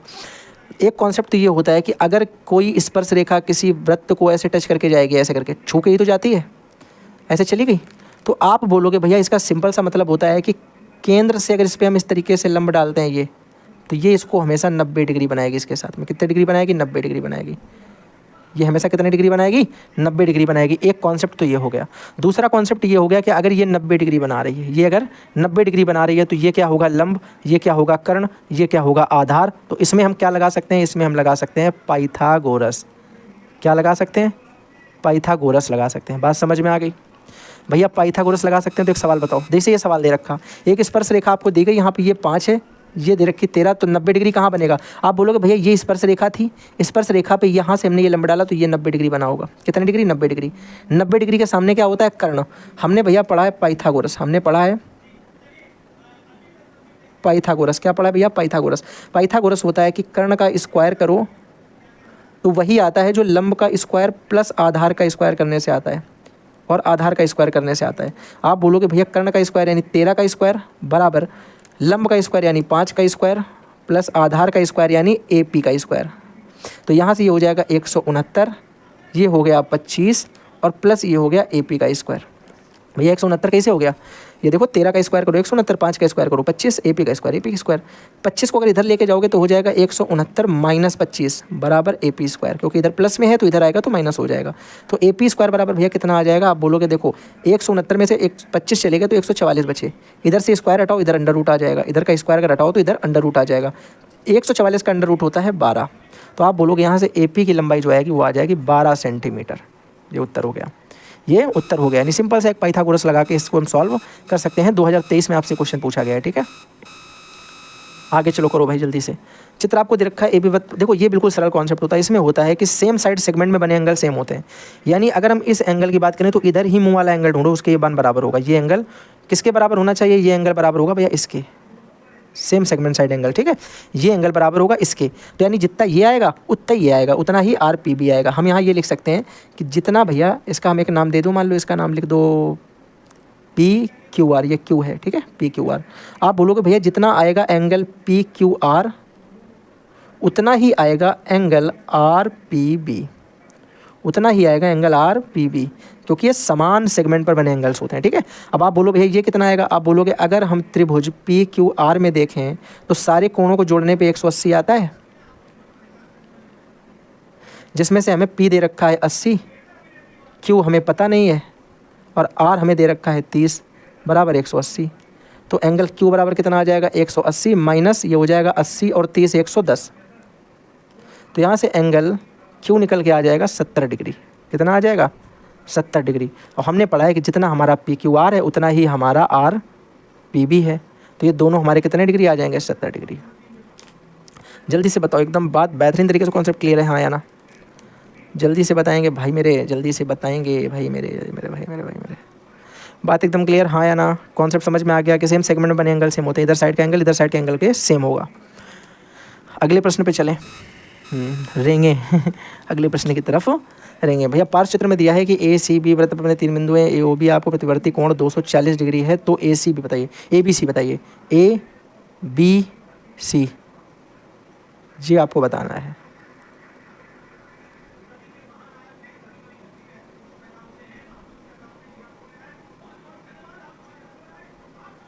इसने बोला है कि A जो है वो B और C, बोला है कि जो AOB का प्रतिवर्ती कोण है वो 240 है। AOB का प्रतिवर्ती कोण, ये वाला कोण जो है, ठीक है, ये कितना दे रखा है? 240 है। ठीक है, आपसे पूछ रहा तो ए बी सी का मान बताओ, तो ए गलत दे रखा है, ए सी बी का मान मत पूछना चाहिए ना इसको, ए सी बी का मान, ए बी सी का मान नहीं, ए सी बी इसका मान पूछना चाहिए, ए सी बी का मान इसको पूछना चाहिए भाई, ठीक है। ए सी बी का मान बताओ, ए सी बी का मान बताओ, ठीक है, ए सी बी का मान बताओ। तो भैया ये वाला आपको मान बताना है, ये वाला। तो आप बोलोगे भैया हमने पढ़ा है कि इसका क्या होगा, आधा होगा, क्योंकि समान सेगमेंट द्वारा ये भी बनाया गया है इधर ऊपर के लिए और ये भी बनाया गया ऊपर के लिए। तो ये हमने क्या पढ़ रखा, हमने पढ़ रखा कि एंगल ए सी बी जो होगा वो होगा 1/2 एंगल ए ओ बी। तो एंगल ए सी बी कितना आ जाएगा, ए सी बी 1/2 240 का, 240 का आधा करोगे 120 डिग्री। ये तो हो चुका है पहले सवाल इस टाइप का, 120 डिग्री, ठीक है ना। चलो भाई नेक्स्ट क्वेश्चन जल्दी से। ये क्वेश्चन रिपीट हो रहे हैं क्या अब। ए पी बी हमें दे रखा है, ए पी बी कहाँ है, ये होगा बी, ठीक है ना। ए पी बी 30 डिग्री है, ए पी, ये चित्र ही गलत बना है, ये क्वेश्चन ही गलत है भैया, ये क्वेश्चन ही गलत है। A P B, A P B ये एंगल दे रखा, तो ए पी बी ये होगा, ए पी बी। ये बहुत मिस्टेक करते हैं यार ये लोग छापने में। ए पी बी ये तुमको दे रखा कितने डिग्री, 30 डिग्री, 30 डिग्री। तो ए ओ बी पूछा है, ये आपसे पूछा है ए ओ बी। देखो ए ओ बी, अब ए ओ पी कैसे निकालोगे, ए ओ बी यही तो हो सकता है केवल ये वाला एंगल। तो भैया ये तो हमको पता है कॉन्सेप्ट कि जो एंगल ए ओ बी होगा वो होगा 2 गुना एंगल ए पी बी के, ए पी बी के। तो एंगल ए ओ बी बराबर 2 गुणे 30, यानी एंगल ए ओ बी बराबर कितना, 30 दूनी 60 डिग्री। ऑप्शन नंबर बी एकदम राइट है। बात कन्फर्म है एकदम कि नहीं, जल्दी से बताओ एक बार, बात एकदम कन्फर्म है या नहीं। बोलो कि भैया बात एकदम समझ में आ गई है, बात एकदम समझ में बेहतरीन तरीके से आ गई है। चलो नेक्स्ट वन जल्दी से। दिए गए चित्र में ओ वृत्त का केंद्र है, ओ बी सी आपको 40 दे रखा है, ओ बी सी 40 दे रखा है, ये वाला 40 है, ठीक है। अब यहाँ पे देखना तुम कॉन्सेप्ट आके, तुमसे पूछा है बी ए सी कितना होगा, बी ए सी कितना होगा, ये निकालो। ये कब निकाल पाओगे, जब तुमको ये पता होगा। ये कब पता होगा, जब तुम्हें ये दोनों पता हो, तो जोड़ के 180 से घटाओ। अब अगर ये 40 डिग्री है भैया, तो ये भी 40 डिग्री होगा, क्योंकि ये रेडियस है, ये त्रिज्याएं हैं। अब सीखो ये वाला कॉन्सेप्ट मैंने तुम्हें कहाँ बताया है, देखना जरा। मैं वही ये देखो बताया मैंने, तो बताया कि अगर ये x डिग्री बनता है तो ये वाला भी x डिग्री बनता है, क्योंकि ये रेडियस जो है ये कैसी होती है, सेम लंबाई की, सेम लंबाई की होती हैं। अगर ये x डिग्री है तो ये भी x डिग्री का ही बनेगा। तो भैया आ जाओ जरा एक बार। अब मैंने पढ़ लिया भैया, अगर ये 40 है, अगर ये 40 डिग्री है, तो हम यहाँ से लिख सकते हैं कि एंगल ओ बी सी अगर 40 डिग्री है तो एंगल ओ सी बी भी भैया 40 डिग्री का ही होगा, क्योंकि त्रिज्या द्वारा आंतरित कोण है, त्रिज्या द्वारा बने कोण है, तो समान कोण बनेंगे, समान लंबाई की त्रिज्याएं होती हैं। तो हमें ये दोनों 40-40 पता चल गए। तो हम यहाँ लिख सकते हैं कि अगर angle B plus angle O plus angle C को जोड़ें तो 180 डिग्री आना चाहिए। किसमें भैया, त्रिभुज ओ बी सी में। त्रिभुज ओ बी सी ले लो, त्रिभुज ओ बी सी। इस त्रिभुज में सारे कोणों का योगफल 180 आता है भैया। मैंने कहा ये 40 है, ओ हमको नहीं पता है, सी भी 40 है, बराबर 180। एंगल ओ बराबर कितना आ जाएगा भैया, 180। 40 80 इधर आएगा, माइनस हो जाएगा आकर, तो ये आ जाएगा हमारा 100। कितना आ जाएगा, 100 डिग्री। तो ये मेरा हो गया 100 डिग्री। और अब हमको पता है भैया कि हमारा जो एंगल बी ए सी होगा वो आधा होता है एंगल बी ओ सी का, आधा होता है एंगल बी ओ सी का। तो angle B A C is equal to 1/2 B O C 100, 2 से 100 काट दिया तो एंगल बी ए सी कितना आ जाएगा भैया, 50 डिग्री। कितना आ जाएगा, ये हमारा एंगल आ गया 50 डिग्री। जल्दी से बताओ, बेहतरीन तरीके से बात समझ में आ रही, हाँ या ना। यार बहुत ज़्यादा मंदबुद्धि हो तो फिर समझ में नहीं आएगी, बहुत ज़्यादा मंदबुद्धि हो तो समझ में नहीं आएगी। सारे कॉन्सेप्ट मैंने लिख के तुमको बताएं। अब तुम इसके बाद भी यार क्या कर सकते हो, सोचो 30 मिनट में मैंने तुम्हें जो सेशन बताया है, ये तो 3D और जो फिगर आपसे एग्जाम में 2 ही पूछे जाते हैं, ठीक है। बाकी है तो 3D में और भी फिगर, लेकिन आपसे सिर्फ गन और गन से रिलेटेड क्वेश्चन ही बनते हैं। तो हम लोग सिर्फ उतना ही पढ़ेंगे जितना आपके एग्जाम के लिए स्पेशल है, क्योंकि हम लोग यहाँ पे क्या पढ़ रहे हैं आपको भी पता है। हम लोग पढ़ रहे हैं सिर्फ और सिर्फ क्या मेरे भाई, सिर्फ और सिर्फ अपने एग्ज़ाम में पास होने के लिए एक जुगाड़ ढूंढ रहे हैं, ठीक है। तो आप एक बात याद रखिएगा कि आपको जितना मैं बता रहा हूँ उतना अगर आपने मन से पढ़ लिया तो आप सारे के सारे क्वेश्चंस अटेम्प्ट कर पाएंगे। चलिए पहले नंबर पे देखिए, आपसे पूछा जाएगा आयतन बताओ, किसका भैया, घन का। किसका, घन का। बोला जाएगा एक घनाकार कमरा है या एक घनाकार दीवार है, ठीक है, या फिर एक घनाकार बॉक्स है, इस तरीके की चीज़ें बोली जाएंगी। तो जब भी वो चीज़ बोली जाए आपके दिमाग में आना चाहिए घनाकार मतलब इस तरीके का कमरा होगा, इसी तरीके की दीवार होगी, इसी तरीके का बॉक्स होगा, सब इसी तरीके का होगा जो भी घनाकार होगा। एक बात समझ में आ गई। हमने कहा एक पासा आएगा, तो पासा कैसा होता है, घनाकार, सारी साइडें सेम होती हैं, लंबाई जितनी है उतनी चौड़ाई उतनी ही ऊंचाई। तो याद रखो इसमें लंबाई भी ए होती है, इसकी चौड़ाई भी ए होती है और इसकी ऊंचाई भी ए होती है। तो हम इसको क्या बोलते हैं, घनाकार बोलते हैं। अगर आपसे घनाकार में आयतन पूछा जाता है तो आप बोलोगे घनाकार का आयतन होता है भुजा गुणे भुजा गुणे भुजा, मतलब 1/3। साथ ही साथ याद रखिएगा, अगर आपको मीटर या सेंटीमीटर जो भी दिया जाएगा, उस इकाई जो भी आपको दी जाएगी, मात्रक जो भी दिया जाएगा, उसकी भी घात 3 हो जाएगी। जैसे मीटर है तो मीटर क्यूब, मीटर की घात 3, सेंटीमीटर की घात 3, या जो भी है उसकी घात 3 हो जाएगी जब आप आयतन निकालोगे। दूसरे नंबर पर याद रखना, अगर हमसे पूछा जाता है कुल पृष्ठीय क्षेत्रफल, तो ये होता है 6 गुणे a², 6 गुणे a²। यहाँ पे याद रखिएगा, यहाँ पे आपकी जो भी इकाई होगी उस इकाई का मेरे भाई स्क्वायर हो जाएगा, घात 2।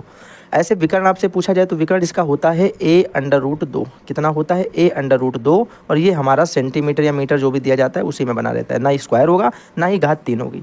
कभी कभी आपसे ये भी पूछ देता है कि भैया बताओ, किसी कमरे की दीवारों में अगर हम पेंट करते हैं, सिर्फ दीवारों में, तो आपके दिमाग में आना चाहिए भैया अगर हम सिर्फ दीवारों में पेंट करेंगे तो ये छत छोड़ देंगे और ये फर्श छोड़ देंगे। तो एक दीवार, सामने वाली, बगल वाली, पीछे वाली, साइड वाली, 4 दीवारें हो जाएंगी। तो अब भैया हो जाएगा 4a², ठीक है। और ये भी हमारी जो इकाई होगी उसकी घात 2 हो जाएगी, इकाई का स्क्वायर हो जाएगा।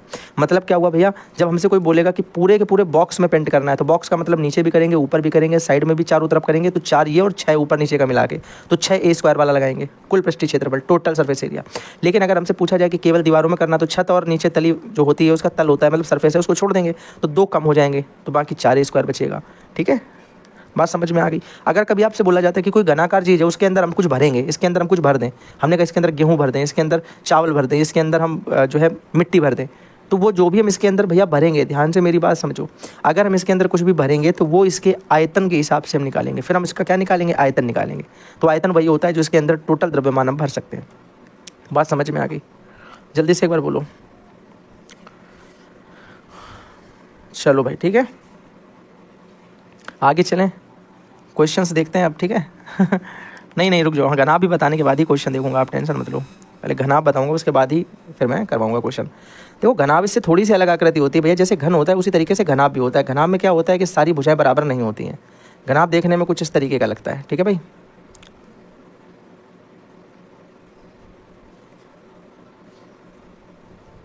अब यहाँ से आगे थोड़ा सा स्किप कर सकते हो।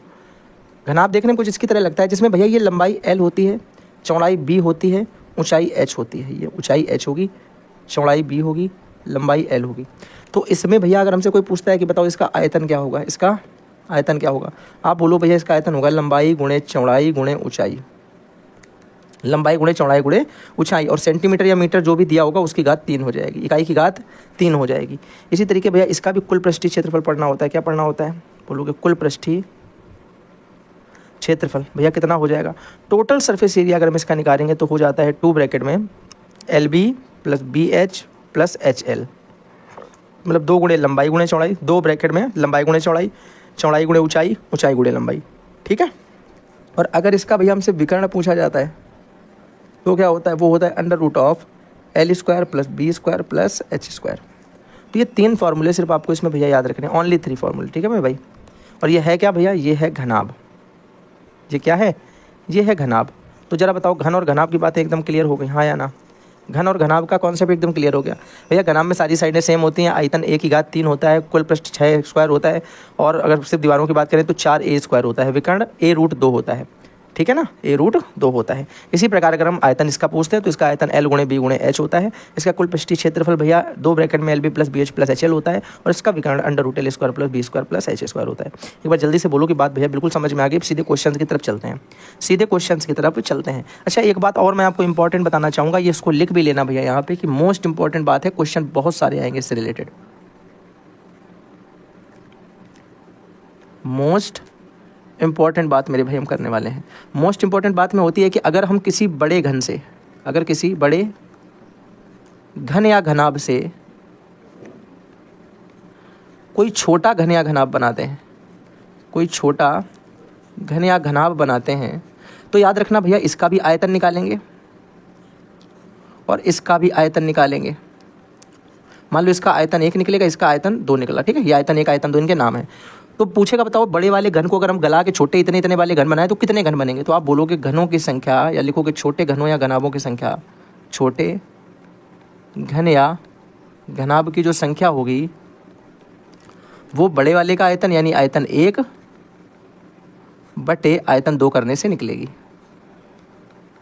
यानी बड़े वाले आयतन में छोटे वाले आयतन से भाग दे देंगे तो वो संख्या भैया मेरी निकल आएगी। ये मोस्ट इंपॉर्टेंट कॉन्सेप्ट है भैया, इसको हल्के मत लेना। और ये बात याद रखना कि क्वेश्चन आपसे पूछा जाएगा, ये क्वेश्चन आपसे नीचे आ थोड़ा सा, नहीं आएगा, सीध में है एकदम वो, कोई बात नहीं। बात आ गई समझ में? तो आपसे अगर ये पूछा जाता है तो आप भैया बता लोगे कि नहीं बता लोगे? जल्दी से एक बार बताओ, जल्दी से बोलो कि हाँ भैया ये वाली बात भी समझ में आ गई है। अब इससे बाहर आपसे क्वेश्चन कुछ अगर पूछा जाएगा तो मैं आपको अलग से भी बता दूंगा, मैं आपको अलग से भी बता दूंगा। लेकिन एक बात और याद रखना, छोटी सी बात है, ये वाली बातें सारी छोटी छोटी तुम्हें समझ के रखनी है। कि जैसे मान लो तुमने कहा भैया एक ये मेरा घन हुआ, ध्यान से सुनो, मैंने तुमसे कहा कि भैया एक ये घन हुआ, एक ये घन हुआ। अब मैंने कहा इस घन को हमने क्या किया, ये जो हमारा घन था, इस घन के साथ हम एक सेम टू सेम ऐसा ही घन और साथ में रख दें, एक घन हम इसके साथ और रख देंगे, तो आपके दिमाग में आया भैया अगर एक घन हम इसके साथ और रखेंगे तो वो घन देखने में कुछ ऐसा लगने लगेगा। एक घन ऐसे अगर इसके साथ हम रख देते हैं, देखना ध्यान से, एक घन हम अगर इसी के साथ भैया लगा के रख देंगे तो वो देखने में कैसा लगेगा? आप बताओगे भैया कि वो देखने में फिर कुछ ऐसा लगने लगेगा। जब दो घन एक साथ रखे जाएंगे, एक ये रखा है और एक ये रखा है, ये दोनों समान अगर घन हैं तो ऐसे रखे दिखाई पड़ेंगे एक दूसरे के साथ। लेकिन भैया अगर इसी घन को तुम एक समझ के देखो तो तुमको ये घन सेम टू सेम देखने के लिए कैसा दिखेगा? तुमको लगेगा कि भैया कुछ ऐसा रखा है एक जगह, क्योंकि दोनों घन अगर समान है तो वो एक जैसे हो जाएंगे लगने के बाद, तो कुछ ऐसा लगेगा। यानी हम बोलेंगे कि अगर दो घनों को हम एक साथ रखेंगे तो फिर वो एक घनाभ बना देगा। क्या बना देगा? एक घनाभ बना देगा। आप बोलोगे भैया अगर इसकी लंबाई ए थी, इसकी भी लंबाई ए होगी, इसकी चौड़ाई अगर ए थी, ऊंचाई ए थी, तो भैया इसकी भी चौड़ाई ऊंचाई ए होगी, ठीक है। लेकिन आप अगर ध्यान से देखो तो देखो इसकी ऊंचाई अभी भी ए है और इधर भी ए है, तो ऊंचाई तो भैया ए रहेगी। लंबाई की बात अगर हम करते हैं तो देखो ए ये थी, लंबाई कितनी हो गई? अब लंबाई हो गई 2a। और चौड़ाई भैया कितनी है? देखो जरा, ऊंचाई ए थी, चौड़ाई कितनी? चौड़ाई इसमें भी ए थी और यहाँ अभी भी ए है, तो चौड़ाई भैया अभी भी ए है। तो कहने का मतलब लंबाई जो होगी वो 2a हो जाएगी, ऊंचाई जो है वो हमारी ए ही रहेंगी। ये बात आपको और याद रखनी है। अब चलो करते हैं क्वेश्चन। अब इसके बाद आपको कोई कॉन्सेप्ट नहीं जानना है, सीधे सीधे क्वेश्चंस को देखना है भैया, सीधे सीधे क्वेश्चंस को ही टैकल करना है मेरे भाई। तो चलो चलते हैं सीधे सीधे क्वेश्चंस के ऊपर।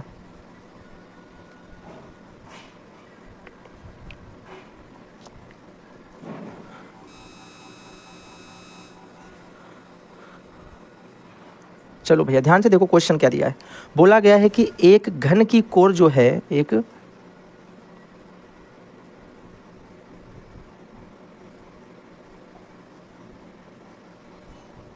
घन की कोर 5.5 सेंटीमीटर है। एक घन की कोर 5.5 सेंटीमीटर है।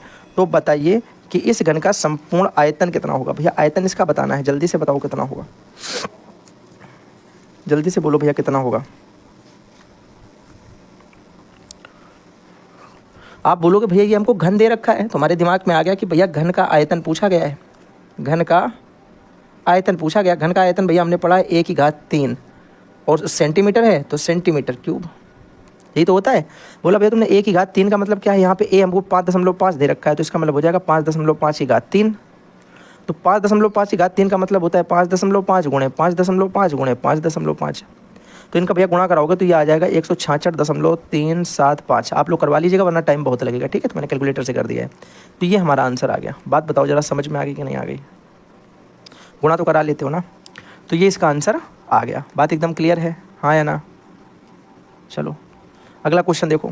लिखा है कि दो घन जिसके प्रत्येक का आयतन इतना दे रखा है, इसके सिरों को परस्पर जोड़ करके नए बने घनाभ का संपूर्ण पृष्ठ कितना होगा? दो घन थे जिनका आयतन तुम्हें दे रखा हो, इन दोनों को एक साथ चिपका के रख दिया जाए तो बताओ कि इनसे बनने वाले घनाभ का आयतन कितना होगा? ये आपसे पूछा गया है, जल्दी से करोगे भैया। पिछले वाले क्वेश्चन में थोड़ा सा, अरे पिछले वाले क्वेश्चन में कुछ रह गया है क्या? एक सेकंड रुकना जरा। लड़का बोला पिछले क्वेश्चन में रह गया है। ओके भैया, ओके। देखो उसने हमसे कहा था उसका आयतन बताओ, साथ ही साथ उसका संपूर्ण पृष्ठ भी तो बताना था। उसका भैया संपूर्ण पृष्ठ भी तो बताना था। तो आप लिखोगे भैया ये वाला तो बड़ा सिंपल है कि घन का संपूर्ण पृष्ठ क्या निकालना है, और घन का संपूर्ण पृष्ठ क्या होता है? 6a²। तो 6 गुणे a² की जगह 5.5 का स्क्वायर, तो कितना हो जाएगा ये? 6 गुणे 5.5 गुणे 5.5। इनको भी भैया कैलकुलेटर से एक बार करके मैं बता देता हूँ कितना आएगा।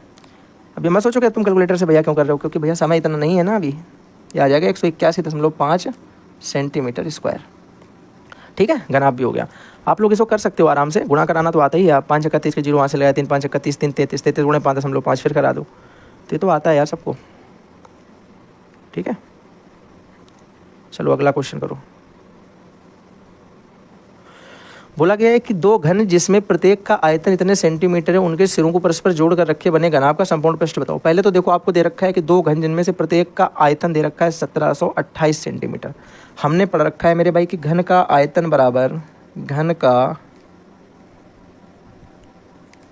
बराबर होता है 1 क्यूब। हमें उसने दे रखा है घन का आयतन बराबर कितना 1728, तो 1 क्यूब बराबर 1728 हो गया। 1 क्यूब बराबर 1728। भैया ऐसे कैसे हो गया? क्योंकि ये भी आयतन है ये भी आयतन है, उसी घन की बात हो रही, तो दोनों बराबर होंगे आपस में। तो बोलोगे बराबर होंगे भैया, तो ए बराबर यहाँ से कितना आ जाएगा, ये क्यूब है इधर तो इधर आ जाएगा क्यूब रूट 1728। 1728 क्यूब रूट किसका होता है? 12 का होता है। 12 12 में 144 और 144 का गुणा 12 से करोगे तो आ जाएगा 1728 क्यूब। तो मैंने ऑलरेडी आपको बता रखे हैं कि आपको याद कर लेने हैं, ठीक है। तो कितना आ गया भैया? यहाँ से 12 सेंटीमीटर आ गया। अब मैंने कहा अगर ये 12 सेंटीमीटर आ गया तो इसके आगे का बड़ा सरल है। अब मैंने कहा अगर एक घनाभ बनाया तो भैया ये एक घन था जिसमें ये भी 12 था और ये भी 12 था और ये भी 12 था। इसके साथ मैंने एक और ऐसे ही घन चिपका के रख दिया, ठीक है। तो भैया अब इसमें क्या है, इसमें ये भी 12 होगा, ये भी 12 होगा और ये भी 12 होगा। वही है कि दो घन को एक साथ रखोगे तो घनाभ बन जाएगा। तो ये देखो 12 और 12 24 हो गई लंबाई। ऊंचाई अभी भी 12 है, ठीक है। ऊंचाई अभी भी 12 है, चौड़ाई अभी भी 12 है, चौड़ाई और ऊंचाई अभी भी 12 12 है और ये 24 हो गई। तो भैया हमें पता चल गया कि यहाँ से लंबाई बराबर L बराबर लिख दो, लंबाई बराबर आप डायरेक्ट लिखो, पूरा लिखो, ठीक है। आपने यहाँ पे लिखा भैया कि जो घनाभ बना है घनाभ की लंबाई बराबर हो गई 24, घनाभ की चौड़ाई बराबर है 12 और घनाभ की ऊंचाई बराबर कितनी है भैया? ऊंचाई बराबर भी आप बोलोगे 12 है। हमें निकालना है कुल पृष्ठीय क्षेत्रफल। क्या निकालना है? कुल पृष्ठीय क्षेत्रफल। तो बताओ भैया कुल पृष्ठीय क्षेत्रफल कितना होगा? आप बोलोगे भैया ये हम लोगों को पता है, कुल पृष्ठीय क्षेत्रफल होता है 2 ब्रैकेट में लंबाई चौड़ाई प्लस चौड़ाई ऊंचाई प्लस ऊंचाई लंबाई। यही तो पढ़ा है, जल्दी से बोलो एक बार, हाँ या ना। कन्फ्यूजन है तो कहाँ पे कन्फ्यूजन हो रही है यार? इतना तो सिंपल तरीके से समझा रहा हूँ, इससे ज़्यादा कैसे तुम्हें समझा दूँ सिंपल? किस जगह पर कन्फ्यूजन हो रही है तुमको, हैं? तो बात आई समझ में? चलो करो भैया जरा अब इसको। तुम बोलोगे भैया ये हो जाएगा 2 ब्रैकेट में लंबाई गुणे चौड़ाई। लंबाई 12 है, चौड़ाई हमारी 24 है लंबाई और 12 ऊंचाई चौड़ाई दे रखी है। तो 24 गुणे 12 कराना है। कितना कराना है? 24 गुणे 12 प्लस ऊंचाई और चौड़ाई 12 गुणे 12 प्लस ऊंचाई और लंबाई, तो 12 ऊंचाई है, लंबाई 24 है। करो भैया इसे सॉल्व। बोलोगे भैया ये हो जाएगा 2 ब्रैकेट में 24 गुणे 12, 12 चौके, ऐसे मत करो यार, एक तुम्हें देखो तरीका मैं यहाँ समझाता हूँ। 12 चौके 48 करोगे तो दिक्कत हो जाएगी। अब यहाँ देखो दिमाग लगाओ, इस 24 को हम लिख सकते हैं 12 दूनी 24। क्या लिख सकते हैं इस 24 को? इसको देखो यहाँ पे रफ में समझना थोड़ा सा साइड में। आप बोलोगे भैया अगर मैं कहीं 24 का गुणा 12 से कराना है तो हम 24 को लिख सकते हैं 2 गुणे 12, 12 दूनी 24 और ये 12 12 12 में 144 और 144 का ये 2 गुना करेंगे तो 288 आ जाएगा। ये चीज़ें आप छोटी छोटी सीखो, देखो इसमें फ़ायदा है तुमको, ठीक है। तो ये 288 हो गया भैया। फिर ये 12 का 12 से गुणा कराएंगे तो 144 और ये 12 का गुणा फिर से 24 से होगा तो 288। देखो हो गया सिंपल। तो ये भैया कितना आ गया? 2 ब्रैकेट में जोड़ दो जरा इनको, 8 8 16 4 20 के 0 हाथ से लगाया 2 10 4 14 14 और 8 मेरे भाई यहाँ से कितना हो जाएगा? 22 2 हाथ से लगाया फिर से 2 2 2 4 1 5 5 2 7, तो 720 आ गया ब्रैकेट में। अब बोलोगे भैया 2 गुणे 720 कराएंगे तो कितना आ जाएगा? 720 दूना 1440, 1440 सेंटीमीटर में था तो सेंटीमीटर स्क्वायर उसका घनाभ का कुल पृष्ठीय क्षेत्रफल आ जाएगा। तो ये मेरे भाई कुल पृष्ठीय क्षेत्रफल था और यहाँ से हमने इसको सोल्यूशन करके बताया है। तो सबसे पहले मैंने यहाँ पे क्या किया, उस घनाभ का जो आयतन दे रखा था उससे घनाभ की भुजा निकाल ली। जब घनाभ की भुजा मिल गई तो घनाभ की भुजा को हमने रखे दोनों को, तो भुजा से पता चला कि ये 12 12 24 लंबाई हो गई होगी, ऊंचाई 12 होगी, चौड़ाई 12 होगी। इस तरीके से हमने घनाभ पता कर लिया। और घनाभ जब पता चल गया तो उसका फॉर्मूला लगा के बस सारी वैल्यू को रखा और आंसर निकाल लिया। आंसर क्या किया? निकाल लिया। चलो अगला क्वेश्चन जल्दी से आओ। क्वेश्चन दे रखा है कि 10 सेंटीमीटर भुजा के 2 घनों को बराबर सटाकर रखने पर प्राप्त घनाभ का पृष्ठीय क्षेत्रफल कितना होगा? 2 भैया हमने कहा, देखो ध्यान से सुनना, थोड़ा सा ध्यान से समझोगे चीज़ें पूरी क्लियर समझ में आ जाएंगी तुमको भी। तुम्हें लग रहा है कि हम ये घनाभ बना रहे, लेकिन इसे ध्यान से देखो। हमने कहा भैया ये इस तरीके से मैंने बना दिया भी घनाभ, लेकिन ये है क्या? ये बीच में ऐसे करके इसको पार्टीशन कर दो बीच में, ठीक है। तो इससे ये लगेगा कि भैया एक घन ये है और एक घन ये, 2 घनों को एक साथ रखा गया। अब देखो प्रत्येक घन की 10 सेंटीमीटर थी, तो 10 इतनी, ये 10 थी, ये भी भैया 10 थी और ये भी भैया 10 थी, ठीक है। तो भैया ये भी 10 होगी, ये भी 10 होगी और ये भी 10 होगी। तो तुम्हारे दिमाग में आएगा भैया कि लंबाई देखो 10 और 10 मिलके 20 हो गई। अब ये लंबाई पूरी कितनी हो गई है? ये लंबाई बोलोगे भैया, ये लंबाई अगर हम ध्यान से देखें तो ये वाली लंबाई भैया पूरी की पूरी मेरी 20 हो जाएगी। कितनी हो जाएगी? 20 हो जाएगी। और ये मेरे पास देखो 10 ही दे रखी है, लेकिन ये पूरी अगर देखोगे एक साथ करके तो ये हमारी हो जाएगी 10 + 10 यानी 20। यहाँ तक की बात समझ में आई? हाँ या ना? बोलोगे हाँ भैया इतनी बात समझ में आ गई। और हमको ये भी पता है कि अगर मेरे पास अब घनाभ बन गया है तो घनाभ की लंबाई कितनी हो गई? घनाभ की लंबाई हमारी 20 हो गई। घनाभ की चौड़ाई अगर हमसे पूछेगा तो भैया वो अभी भी 10 है, और घनाभ की ऊंचाई अगर पूछेगा तो वो अभी भी 10 है। ये हमें पता चल गया। तो हमने पढ़ा यहाँ पे क्या पूछा गया आपसे? संपूर्ण पृष्ठ यानी वही कुल पृष्ठीय क्षेत्रफल। ठीक है, क्या आपसे पूछा गया है? कुल पृष्ठीय क्षेत्रफल पूछा गया। तो आप लिखोगे भैया TSA बराबर यानी कुल पृष्ठीय क्षेत्रफल बराबर 2 ब्रैकेट में लंबाई गुणे चौड़ाई यानी 20 × 10 प्लस चौड़ाई गुणे ऊंचाई प्लस ऊंचाई गुणे लंबाई। यही तो लिखते हैं, बार बार फार्मूला पूरा नहीं लिखा। ठीक है, ये हो जाएगा हमारा 200, ये हो जाएगा हमारा 100, ये हो जाएगा हमारा 200। तो ये कितना हो गया? 2 ब्रैकेट में 200, 300 और 2 500, तो ये हो गया 2 ब्रैकेट में 500। तो कितना आ जाएगा? 500 दूना 1000 सेंटीमीटर स्क्वायर। ये हो गया मेरा आंसर। तो भैया ये बिल्कुल सिंपल सा कॉन्सेप्ट था, एकदम सिंपल सा फार्मूला आपको यूज करना है। मैंने आपसे कहा कि प्रीवियस ईयर में क्वेश्चन देखो उससे पूछे गए, तो मैंने आपको ये वाला कॉन्सेप्ट स्पेशली बताया भैया। ये वाला कॉन्सेप्ट मैंने आपको स्पेशली बताया भी है कि किस तरीके से एक घन को जोड़ करके 2 घनाभ भैया बनाए जा सकते हैं। बताया कि नहीं बताया? किस तरीके से एक घन को जोड़ के 2 घनाभ बना सकते हैं, किस तरीके से हम ये निकाल सकते हैं कि अगर बड़े घन को गला करके छोटे घन बनाए जाए, बड़े घन से अगर छोटे घन बनाए जाए, तो हम बता सकते हैं कि किस तरीके से हम बता सकते हैं कितने छोटे घन निकलेंगे। छोटे घनों की संख्या बड़े वाले के आयतन में छोटे वाले के आयतन से भाग देके। तो ये सारे तरीके के क्वेश्चन आपसे पूछे गए, तो मैं आपको एक तरीके का क्वेश्चन करवाऊंगा। तो आप भैया इसकी एकदम टेंशन मत लो कि क्या है ये। ठीक है, वो सब करवा दूंगा जो पूछा जा सकता है। ठीक है, चलो देखो भाई, बोला गया है कि एक ठोस घनाकार धात्विक टुकड़े के संपूर्ण पृष्ठीय क्षेत्रफल दे रखा है 216। भैया क्या दे रखा है देखा करो बच्चे, इतना संपूर्ण पृष्ठीय क्षेत्रफल हमने पता चल गया भैया कि संपूर्ण पृष्ठीय क्षेत्रफल पूछा गया है। संपूर्ण पृष्ठीय क्षेत्रफल कितना होता है? घन का, घनाकार है ना, घन का कितना होता है भैया? 6a² होता है, यही तो होता है। और हमको संपूर्ण पृष्ठीय क्षेत्रफल कितना दे रखा है भैया? 216। तो ये दोनों आपस में बराबर हो गए कि नहीं? ये भी संपूर्ण पृष्ठ, ये भी संपूर्ण पृष्ठ। तो हम लिख सकते हैं कि 6a² बराबर कितना? 200। आप लिखोगे क्योंकि घनाकार ठोस का संपूर्ण पृष्ठ बराबर 6a² बराबर 216। 6 से 216 को काट दिया तो a² बराबर कितना आ गया भैया? 6 से काटो 6 × 18 और 6 × 36, 6 × 18 6 × 36। तो यहाँ से a² बराबर 36 आ गया। ठीक है ना? और अगर a² बराबर 36 है तो a बराबर भैया कितना आ जाएगा? a बराबर आ जाएगा √36। इधर स्क्वायर है तो इधर रूट आ गया, और 36 का मतलब होता है 6 √, होता है 36 का। ठीक है मेरे भाई, बात समझ में आ गई? यहाँ से हमें a बराबर 6 मिल गया। आपसे क्या पूछा गया? आपसे पूछा गया उस टुकड़े का आयतन बताओ। आप लिखोगे भैया घन का आयतन बराबर भैया कितना होता है घन का आयतन? आप बोलोगे घन का आयतन होता है 1/3। तो 1/3 की जगह रख दो भैया 6/3, और 6/3 का मतलब होता है 6 × 6 × 6, और 6 का क्यूब कितना होता है? 6 × 36, 36 चक्का 216। तो फिर से 216 ही आंसर आ जाएगा सेंटीमीटर क्यूब। अच्छा, क्यूब क्यों लगाया है किसी को पता है? यहाँ पे भैया 216 सेंटीमीटर स्क्वायर क्यों लगा था? ये स्क्वायर क्यों था? क्योंकि भैया यहाँ पे क्षेत्रफल था और यहाँ पे आयतन है। तो आयतन में क्यूब लगता है, क्षेत्रफल में स्क्वायर लगता है। ठीक है, ये हमारा आंसर हो गया।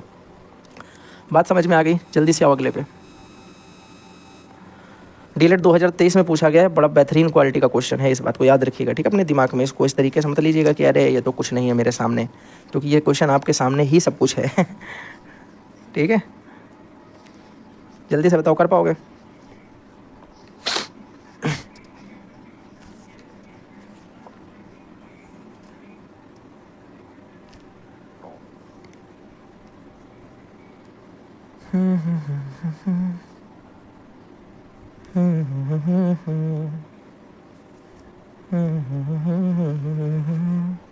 चलो करो भाई। लिखा गया है कि एक घनाकार टंकी के भीतरी भुजा 30 सेंटीमीटर दे रखी है। टंकी पानी से पूरी तरीके भरी हुई है। यदि उसमें 7 लीटर पानी निकाल दिया जाए तो टंकी में पानी कितनी ऊंचाई तक रह जाएगा? आप एक बात बताओ, यहाँ हमको उसने ये क्यों दे रखा कि 1 लीटर बराबर 1000 घन सेंटीमीटर। ये घन का मतलब क्या होता है? सेंटीमीटर की घात 3। इसको देखते मेरे दिमाग में क्या आया कि आयतन की बात होगी। क्या बात होगी? आयतन की। तो आप लिखाओगे यहाँ पे कि टंकी की भुजा बराबर टंकी की भुजा बराबर कितनी? 30 सेंटीमीटर। कितनी भैया? 30 सेंटीमीटर। ये साइज कुछ ज़्यादा ही भयानक लिख रहा है। टंकी की भुजा भैया कितनी दे रखी? 30 सेंटीमीटर। तो आप यहाँ लिखोगे कि टंकी का आयतन बराबर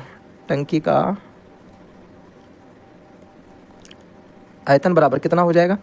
1³ यानी 30 की घात 3। 30 की घात 3 कितना होता है भैया? 27000। कैसे? 3 की घात 3 का मतलब 27 और 0 की घात 3 का मतलब 0 0 0 3 बार, इतने सेंटीमीटर क्यूब, सेंटीमीटर क्यूब। लेकिन उसने हमसे एक बात यहाँ पे ये बोली है, उसने हमसे एक बात यहाँ पे ये बोली है कि भैया 1000 सेंटीमीटर क्यूब का मतलब 1000 सेंटीमीटर क्यूब का मतलब हमें दे रखा 1 लीटर, 1 लीटर।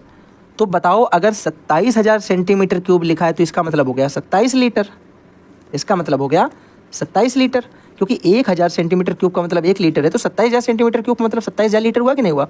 27 लीटर हुआ, सॉरी, कि नहीं हुआ? और भैया इस 27 लीटर से अगर 7 लीटर कम कर दिया जाए तो शेष कितना बचेगा? केवल और केवल 20 लीटर। भाई आप बताओ, अगर 27 लीटर से उसने हमसे कहा 7 लीटर निकाल दो, कितना निकाल दो? 7 लीटर पानी को जो है निकाल दिया जाए, तो 27,000 लीटर का मतलब 27,000 सेंटीमीटर क्यूब का मतलब 27 लीटर हुआ, और 7 लीटर अगर मैंने निकाल दिया तो बचा कितना? 20 लीटर। और भैया अब इस 20 लीटर के जो टंकी बची है, आप बताओ टंकी कैसी दिखेगी देखने में? देखना भैया, टंकी बोलोगे भैया वैसी दिखेगी, पहले तो ये घन वाली थी, ऐसी थी, लेकिन अब ये इतनी भरी है, केवल इतनी, तो ऊपर की तो हो चुकी है खाली, और ऊपर की जब खाली हो गई तो ऊपर की बिगाड़ो जरा एक बार। और अब जब इसको बिगाड़ दिया तो आपको पता चला भैया कि अब लंबाई अलग हो गई है, चौड़ाई अलग हो गई है, ऊंचाई अलग हो गई है, तो मतलब अब ये बन गया है घनाभ। क्या बन गया? घनाभ बन गया। लेकिन भैया एक चीज़ महसूस करो, लंबाई अभी भी उतनी है, चौड़ाई अभी भी उतनी है, ऊंचाई केवल परिवर्तित हुई है, ऊंचाई हमारी बदल गई है। लेकिन हमें पता चल चुका है कि इसका आयतन जो बचेगा वो कितना बचेगा, इसका आयतन जो शेष बचेगा वो भैया कितना बचेगा? आप बोलोगे आयतन हमें ऐसे पता चल चुका है कि पहले भैया 27,000 सेंटीमीटर क्यूब था, फिर हमने उससे 7 लीटर पानी निकाल दिया तो 20,000 लीटर क्यूब बचा। और 1 लीटर बराबर कितना होता है? 1 लीटर बराबर 1000 घन सेंटीमीटर। अभी हमने पढ़ा क्या? हमने पढ़ा भैया कि जो 1 लीटर है वो बराबर है 1000 सेंटीमीटर क्यूब के। तो 20 लीटर टंकी में पानी बचा है अभी, 20 लीटर, तो 20 लीटर का मतलब हो जाएगा 20,000 सेंटीमीटर क्यूब, हाँ या ना? 20,000 सेंटीमीटर क्यूब। तो ये हो गया आयतन घनाभ का। और हमें पता है कि घनाभ का आयतन बराबर होता क्या है? घनाभ का आयतन बराबर कितना होता है? अभी हमें दे रखा है भैया 20,000 लीटर क्यूब। तो ये घनाभ के आयतन का फॉर्मूला भैया क्या होता है बताओ जरा? आप बोलोगे L गुणे B गुणे H बराबर 20,000 लीटर क्यूब, 20,000 सेंटीमीटर क्यूब। तो बोलोगे भैया देखो L की जगह कितना हो जाएगा? हमने कहा लंबाई भैया कितनी थी पहले?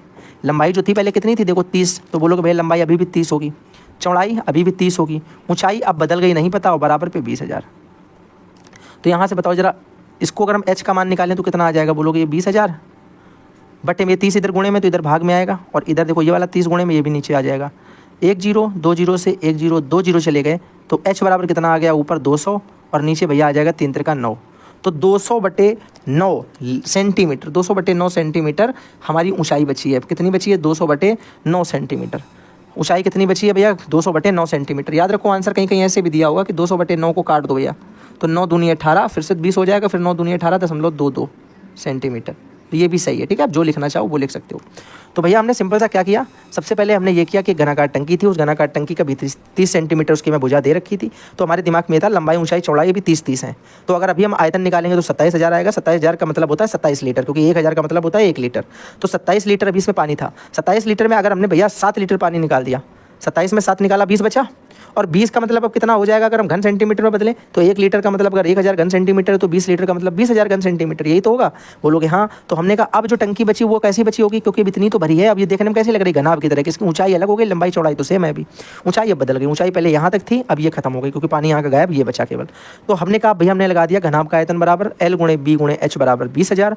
L और B की जगह 30 लिखा, H बराबर 20,000, H बराबर निकाला तो 20,000/30 गुणे 30, 0 से 0 हमने 2 बार काट दिया तो 200/9 आ गया। 200/9 को सॉल्व कर लिया तो 22.22 सेंटीमीटर आ गया।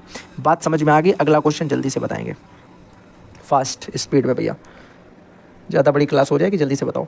लिया लकड़ी के घनाभ का आकार एक टुकड़े जो दे रखे उसकी लंबाई जो है 75 सेंटीमीटर, चौड़ाई 15 सेंटीमीटर, ऊंचाई 5 सेंटीमीटर है। इससे 15 सेंटीमीटर और 3 सेंटीमीटर और 1 सेंटीमीटर ऊंचे गुटके बनाए जाने। दिमाग में कुछ आया? आप लिखोगे बड़े घनाभ का आयतन बराबर बड़े घनाभ का आयतन बराबर लंबाई गुणे चौड़ाई गुणे ऊंचाई होता है, लंबाई गुणे चौड़ाई गुणे ऊंचाई, ये आया। फिर लिखोगे छोटे घनाभ का आयतन बराबर छोटे घनाभ का आयतन बराबर भैया कितना?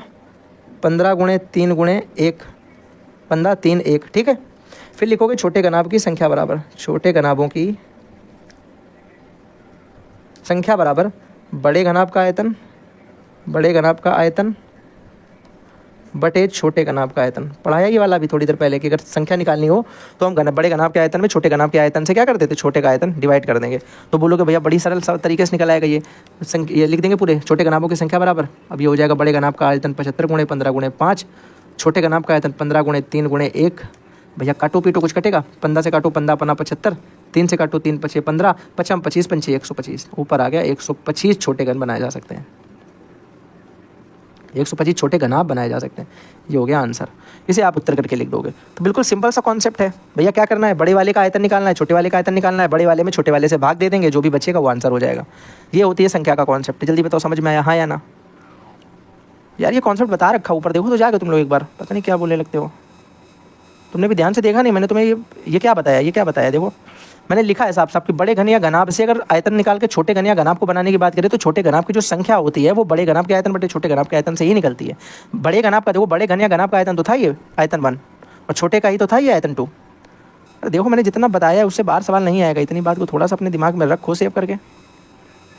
चलो जल्दी से कर दो इसको स्पीड में, बिना लिखे, कुछ नहीं लिखेंगे ज़्यादा इसमें। आपसे बोला है कि एक ईंट की दीवार है, ठीक है, एक ईंट की लंबाई चौड़ाई ऊंचाई ये दे रखी है और इससे एक इतने मीटर की मोटी दीवार बनानी है। ईंट बताओ कितनी ईंटें लगेंगी। तो ये देखो ये बड़ा वाला कुछ दे रखा है और ये छोटे दे रखे हैं। इनसे बताना कि ये छोटे वाले इसमें कितने लग पाएंगे। तो बस यही पहले इसका आयतन। तो 5 मीटर का मतलब कितना होता है 500 सेंटीमीटर। 3.5 मीटर का मतलब कितना होता है 350 सेंटीमीटर। और ये 33 सेंटीमीटर में ही दिया तो 33 लिख दिया बटे। यहाँ देखो ये कितना है 25, ये कितना है 10 और ये कितना है 7.5। तो देखो ये भी सब सेंटीमीटर में हमने कर लिया, इसको भी सेंटीमीटर कर लिया, इसको भी सेंटीमीटर कर लिया, ये पहले से दिया था, और ये भी सेंटीमीटर सेंटीमीटर सेंटीमीटर। तो यहाँ से लिखेंगे छोटे घनाभ की संख्या या ईंट की संख्या। बात वही है, ईंट की संख्या। आप वैसे करोगे जैसे मैंने ये ऊपर वाला किया है, ये कि प्रत्येक माना दीवार का दिया गया दीवार का आयतन बराबर पूरा 500 गुणे 350 गुणे वो, ठीक है 33। फिर यहाँ पे प्रत्येक ईंट का आयतन बराबर इतना इतना इतना। उसके बाद टोटल ईंटों की संख्या बराबर ऊपर बड़े वाले का नीचे छोटे वाले का, ठीक है। आप ऐसे करोगे, मैं आपको जल्दी बता रहा हूँ क्योंकि समय फिर बहुत हो जाएगा। चलो भाई काटो, पॉइंट हटाया, 1 0 बढ़ा दिया, कोई दिक्कत नहीं। 1 0 से 1 0 काट दिया, कोई समस्या नहीं। 25 से काटा, 25 दूनी 50, ये 20 आ गया, ठीक है। 75 है ये, 75 को अगर भैया हम किससे काट सकते हैं? देखो यहाँ से हम काटें इसको 5 से, 5 से काट दो, 5 चौके 20 और ये हमारा 15 पना 75, ठीक है ना। और भाई काटो यार, ये पूरा पूरा कटेगा नहीं क्या? कटेगा भाई। देखो 5 से इसको काटो, 5 नहीं 15, 5 7 35, 3 से इसको काट दो, 3 का 11 33। तो कितना हो जाएगा 4 गुणे 7 गुणे 11, 4 गुणे 7 गुणे 11। तो कितना होता है 7 चौक 28 और 28 गुणे 11 308। 28 गुणे 11 कराओ एक बार जरा भाई। इसका अगर तुम कराओ तो 28 दामन 280, 280 और 28 308 होता है। 308 ईंटें लगेंगी। जल्दी बताओ, समझ में आया कॉन्सेप्ट एकदम?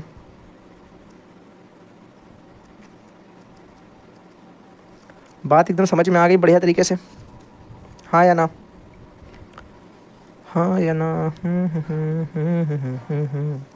चलो बताओ जल्दी से भैया। बेहतरीन तरीके से कॉन्सेप्ट क्लियर है, बेहतरीन तरीके से बात भी समझ में आ गई होगी। अगर आ गई है तो हाँ बोलेंगे, नहीं आई है तो ना बोलेंगे, और ना तभी बोलेंगे जब नहीं आई होगी। भैया आंसर थोड़ा सा गलत हो रहा है। कहाँ आंसर गलत हो रहा है भैया? ओके ओके ओके, ये 0 रह गया है, ये 0 रह गया, ये 0 1 रह गया है, 1 0 रह गया। देखो 0 से 0 कटा था ना, ये वाला 0 रह गया, तो 1 0 लगा लो बस, उसमें गलत थोड़ी ना कुछ। ये 0 लगा लो, ये 0 लगा लो, ये 0 लगा लो। कितना आंसर आ जाएगा 3080 ईंट। धन्यवाद आप लोगों का, बड़ा ही आप ध्यान से चीज़ों को देखते हैं, ठीक है। बात आ गई समझ में? एक बार जल्दी से बोलेंगे, बोलोगे हाँ बढ़िया भैया समझ में आ गई है। चलो अगला क्वेश्चन। अब यार ये क्वेश्चन मैं नहीं करूँगा, ये क्वेश्चन करना है आपको, सेम वही क्वेश्चन है। और देखो 2017 और 2018 में देख रहे हो कैसे पूछ लिया। पहले दीवार दे रखी है, बाद में ईंट दे रखी है, और उसमें पहले ईंट दे रखी थी, बाद में दीवार दे रखी थी। यानी सेम टू सेम क्वेश्चन है, सेम टू सेम क्वेश्चन। और कब कब पूछा गया है? 2017, 2022, और अभी जो हम लोगों ने किया था वो 2000, वो कितने में था? 2017 2022 है। सेम ही क्वेश्चन ले लिया क्या 2 बार? नहीं, अलग अलग तरीके से लिखा, इस वजह से शायद ले लिया। एक बार वैसे पूछा गया होगा, एक बार ऐसे 2017 में, 2017 2022 में से किसी में से एक बार ऊपर वो रखा गया हो, एक बार ये रखा गया होगा, ऐसे पूछ लिया गया। तो ये मोस्ट इंपॉर्टेंट क्वेश्चन है, मैंने आपको बता भी दिया, देखो कैसे होता है, ठीक है। चलो आगे आ जाओ भैया, बचा कुछ? ठीक है, ख़त्म इसी के साथ में सेशन।